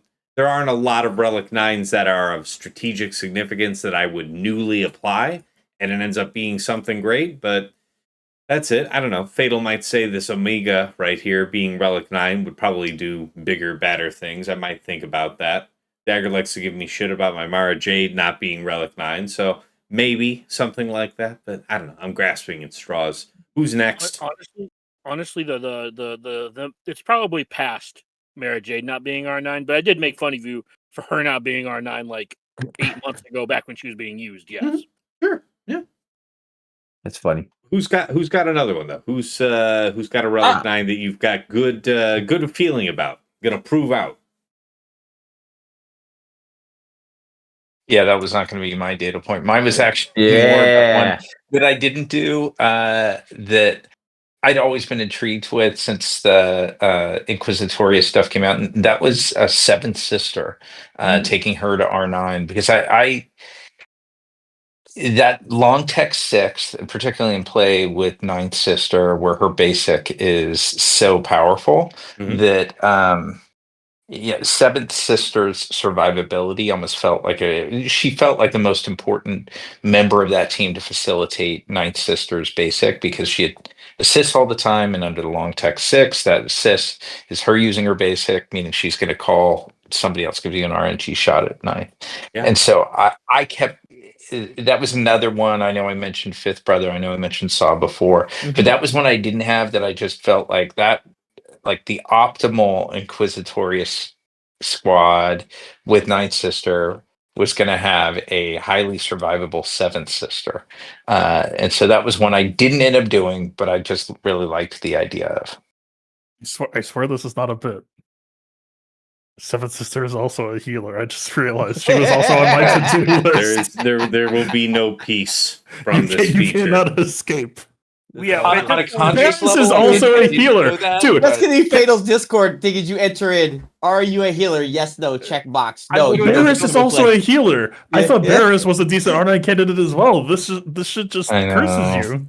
Yeah. I just filtered my roster by healer, and right now I'm from that song like a decade ago. I'm breaking dishes. I'm not gonna stop until there's police in sight. Right, that's basically where I'm at right now, man. Like, my whole world's crashing down around me. Just, what do you mean these are all like mediocre to bad R9s? Fuck. Yeah. DACA R9 apparently also kind of shit. Well, I know. She was I great know, back I in the thought- day. To be fair to this point, though, when He was. all the R9 started, Daka That actually one to proved me out for a long time. she was great, man. So it's like the stats thing is true, but her merit and she held there for a time. Yeah. So if you did her early, then it's like you got your money's worth, in my opinion. Yeah, but I Kick guess just there's removed something. the heal. 12. Yeah, Kick 7th and IG-12 both, all kind of. Xeris, There's something pretty she hilarious has though this about the utility fact. where I don't think it matters, but yeah, the other three, Sure. they're going to be incredibly useful on their. Yeah, that's the point. I'm gonna laugh. Fatal, what's yours? And then I want to say why you guys are wrong, and let me see and I'll tell you why I think. What's my answer to the question? Yes. Oh, dude, I mean, I'm R9ing Pirates for Maz and Hondo, but this team is dog shit this season. I'm not going to fucking Right. use that shit. Are you I'm kidding gonna me? tell you what I think. If we're talking this season, it's Hondo. Literally, why we're not saying Hondo? We don't know what he's gonna hold on the Pirate King Hondo team. Fatal, I heard you talk about it with great detail about this Hondo the Right. fifth on the team. So my favorite R9 is the one that was required because he's still a monster in GAC as this is a GAC show. So I'm gonna so read to the me, question again. Hondo is the easiest low hanging. I think it meant like a Relic 9 that you could have applied here. So the question, TJ, is in your estimations, what are the pivotal R9s in your roster this season that are somewhat outside of the obvious? Yeah. Okay, actually, I do have a real not edgy Okay, answer then. Okay. Bad Batch 2 continue to be a squad where for me they just fucking mow everything, and as people that I know have invested more and more, they are also just fucking mowing everything, and yet people still swear that it's shit. And the dividing line almost always just seems to be Relics. Like R9 Wrecker seems to be a huge one. Yeah, dude, I don't and like I'm seeing them do more and more in like some stress testing in GAC. Like R9 Crosshair is just straight up face tanking certain teams. R9 Crosshair. So to be fair to that point, man, just give him the accuracy arrow. I have not. That's a great call out. Like I actually pulled the accuracy arrow off for a bulk arrow. Did you really? I agree, man. I agree with Fatal. That to me is a great call because like I honestly, if Datacrons were to die, I think Bad Batch 2 still holds strong to think the relevance, seeing what Fatal's been able to do with it.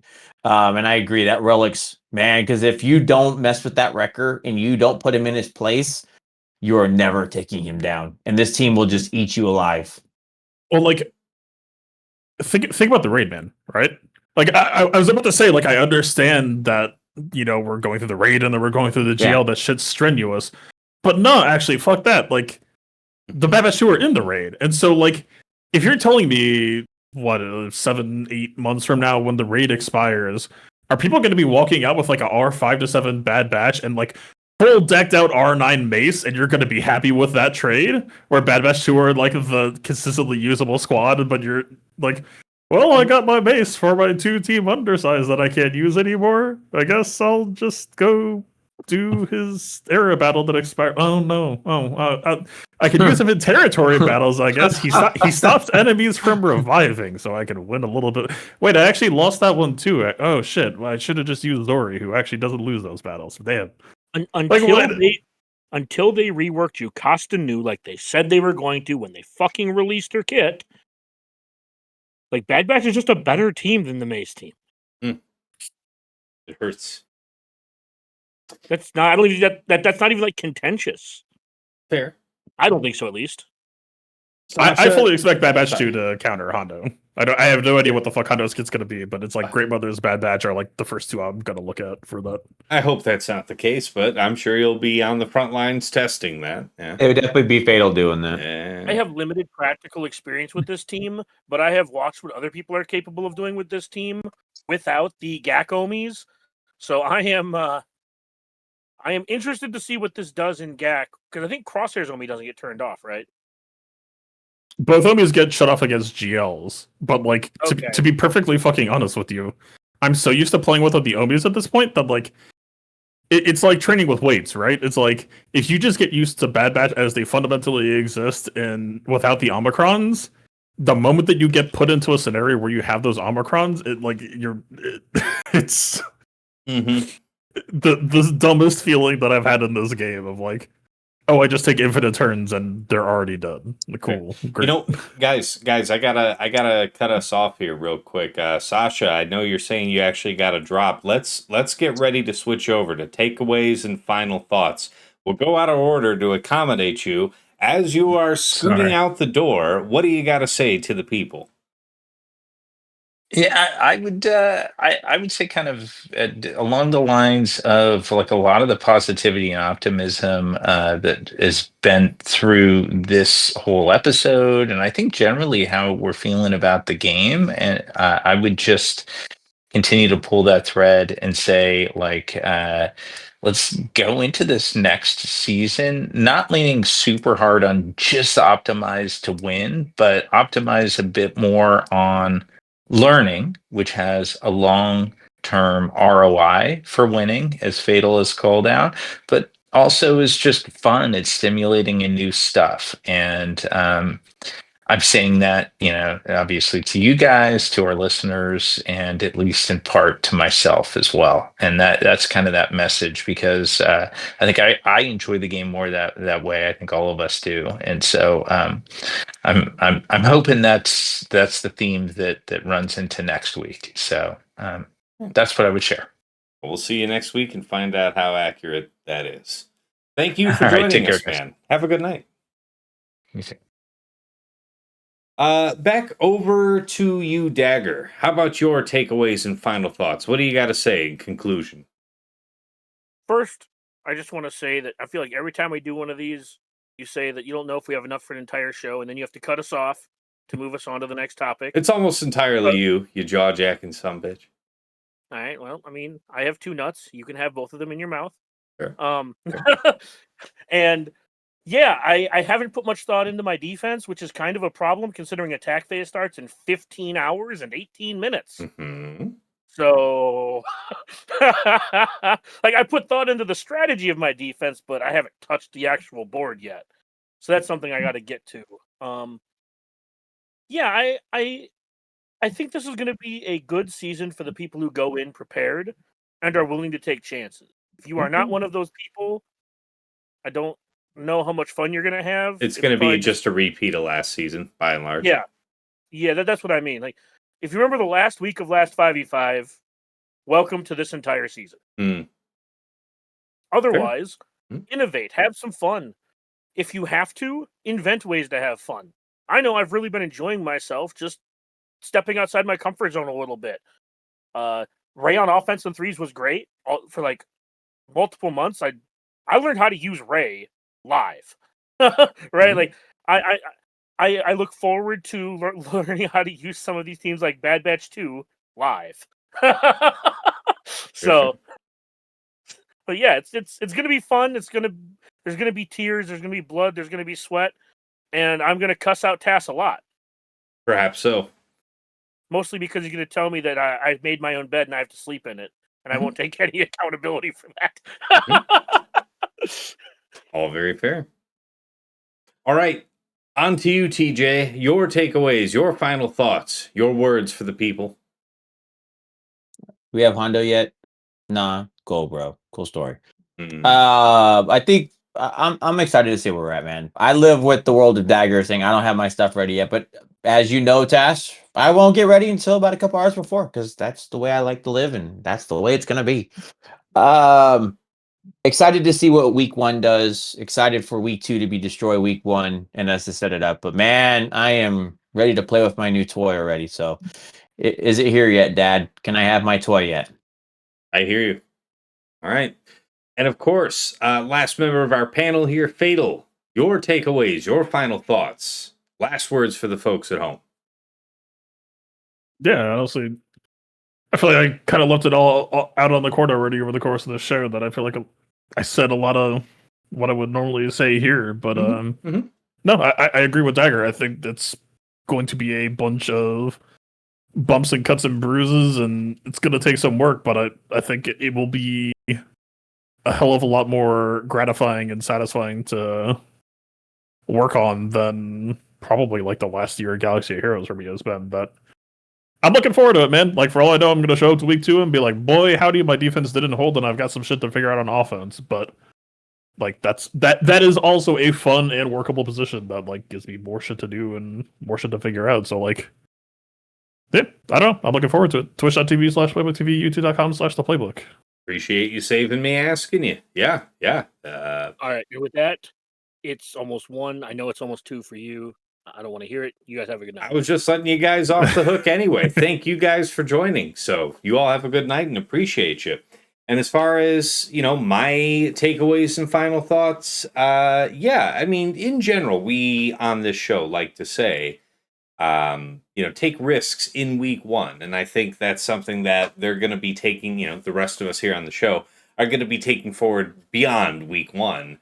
So certainly take some risks here, especially if you felt like you were pretty well dialed in at the end of last season, because otherwise it would largely play to script. That's really about it. I can't think of a lot else that's you really have to line up to the end of this episode. So appreciate you all tuning in, man. It is a late one as we're wrapping this up. And you can catch me live when I don't have an Erodium at twitch.tv/Tassinix. I also stream simulcast from my YouTube channel, Tassinix Gaming, where if you haven't been there before, I do recommend you check it out because we do have a whole bunch of great Sword-related content over there that I think you'd be interested in. We've got stuff like the Datacrons set guide video for the current sets 22 and 23. We've got the GAC Omicron tier list that I made just a couple months ago. We've got the How to Mod Guide series, stuff like the mod guides on individual characters and factions that you've asked about. And of course, it's a rebroadcasting point for this very podcast, Plotting and Scheming, which is also native to Spotify, but wherever you catch an episode of our show, check the description. There is a link that you can use to plug it into your preferred podcast program and follow us that way. Aside from all that, anything that you enjoy over there on YouTube, hit like, hit subscribe to the channel if you want to see more. Your continued support keeps pushing the channel forward. We keep growing pretty nicely. It's still a fairly small channel in the Swugga space, but it continues to grow. And a lot of, I really see the uptick in the engagements around the channel. So thank you guys. And of course, if you want to go above and beyond the Call of Duty to support the channel, there are a few ways to do so. First of all, I do have a Cash App, that is $Tassinix. I have a PayPal, that's tassinix@gmail.com. And if you'd like to get some enhanced scouting power for your own Grand Arena game, early access to some of my content, including Plotting and Scheming, and a couple other fringe benefits, you may be interested in checking out my Patreon, patreon.com/Tassinix. For any upwardly mobile Grand Arena player, there is something there of interest for you. At $5 a month, you enter the Tass House at VIP access level, where you get early access to the Plotting and Scheming show. That's usually coming out to our general audience Friday mornings at 8 a.m. Patrons get it as early as Tuesday night within hours of us recording, giving you an early advantage on the start of the week. In addition, I will occasionally make, exclusive videos for patrons that'll usually have at least 1 month of exclusivity before it goes public. And of course, a dedicated text and voice chat on Discord where you will usually find me lurking. So pop on in and say hi. Boy, I said usually, didn't I? All right, well, thank you so much to Andrew, Banja, Boba Isa, Deadpool Cow 28, JJ's Dad, JJ's Productions Twitch, Jobin4527, Miasmal, Mus Ross, Race Malvis, Sam Vimes, Sheepdog 47, Squed, Stark Strategy Gamer, Sweens 14, and White Wolf. Moving on up to the $10 a month tier is VIP Access Plus, where you get a bundled Patreon access to me and to your choice of either OmegaBot or Hot Utils Patreon. OmegaBot's that tool that I show at the start of every one of my Grand Arena streams. It has those graphs giving you an easily understood sense of your opponent's offensive and defensive tendencies. Anybody can use that tool for free to scout out their opponent's last week of Grand Arena history, but only patrons can build out a custom report with any number of weeks. You get a downloadable HTML version of the report with links that you can click that go right back into Swugga.gg or Insight, whichever you prefer to use. Alternatively, you could go for the Hot Utils Patreon, which is, also known as the Chili subscription, the #1 tool for your mass mod management and loadout creation. Nothing else lets you switch so easily between your TW, TB, Grand Arena, and Raid mods. You can use it like TJ and Fatal do to comprehensively remod your roster. You can slice through hundreds of mods in seconds, be a big help to your guild in TW, whole bunch of little good odds and ends in there. No wrong way to go at VIP Access Plus. Thank you so much to Aussie Mike, Darth Salea, F. Sotnikam, Now for me, Mr. Tony, Shake23501, Single Malt Jedi, Snack Attack, Striker, Super Mard, and Trouble Fingers. At VIP Access Premium, this is $15 a month for the Double Bot bundle. So, Patreon access for me, Omega Bot, and Hot Utils all in one subscription. Just going out and getting those bots by themselves is the same price as this bundle, which is why so many of my patrons say it's one of the best values in all of Swugga. Thank you so much to Argots, Arj, Bjorn, Big Ninja, Calidus Invictus, Duckstab, Darth Link, Rick Rack Paddywhack, General Milan, Ivanek, Johnny B. Ottawa, Kev, Mini GK, Hills, Ploon, Twig, Rawling, Saldak, Sir Boss, Sophus, The Lost Womp Rat, Trevor Boy Gaming, Wilco, and Zoltre. And of course, at the top of the list, Ingesters Club Elite, the one, the only Nomad's Reaper, who is the one, the singular madman that pops into streams from time to time and drops hundreds of subs, thousands of biddies, incredibly generous support over the years. Thank you so much, my man. And of course, our special thanks first up to the Lost Womp Rat, one of my patrons who's really gone above and beyond, not just for me, but for several members out here in the Swugga community, helping them set up and refine their OBS setups. He certainly did that for me and for others, but most recently helped me get this stream deck of mine set up, making life all that much easier to work behind the scenes, doing what I love doing here with you guys. So thank you so much, Womp, for all your help. To Mrs. T, my wife, thank you for all you do in the background, whether it's, bringing me something to eat or drink on stream, or just keeping our daughter from tearing the place apart while I'm, trapped at my desk trying to be halfway decent at a phone game. And of course, to my co-hosts here at Plotting and Scheming, Dagger, TJ, Sasha Aisha, and Fatal. Gentlemen, as ever, it is a pleasure and a privilege, albeit an truly exhausted privilege. But nevertheless, we have got another episode done. 2+ years on, here we are meeting practically in the dead of night to get the show done because that's what honor demands. And, it's a pleasure to do because I learn from you guys every week. Hopefully the feeling is occasionally mutual, but regardless, it's not about us. It's about the community that's grown around our show, whether that's on Discords talking about it or on YouTube. No wrong way to go with that, and I can't say how much I appreciate you guys bring to the show every episode. Wouldn't change a thing. Thank you, guys. All right. We have all survived to the end of the episode, and now to get this thing uploaded before I pass out face down on the keyboard. Good luck to all of you in this first week. I look forward to recapping it with all of you here this time next week, and until then, it's been real. It's been awesome. Real awesome. Take care.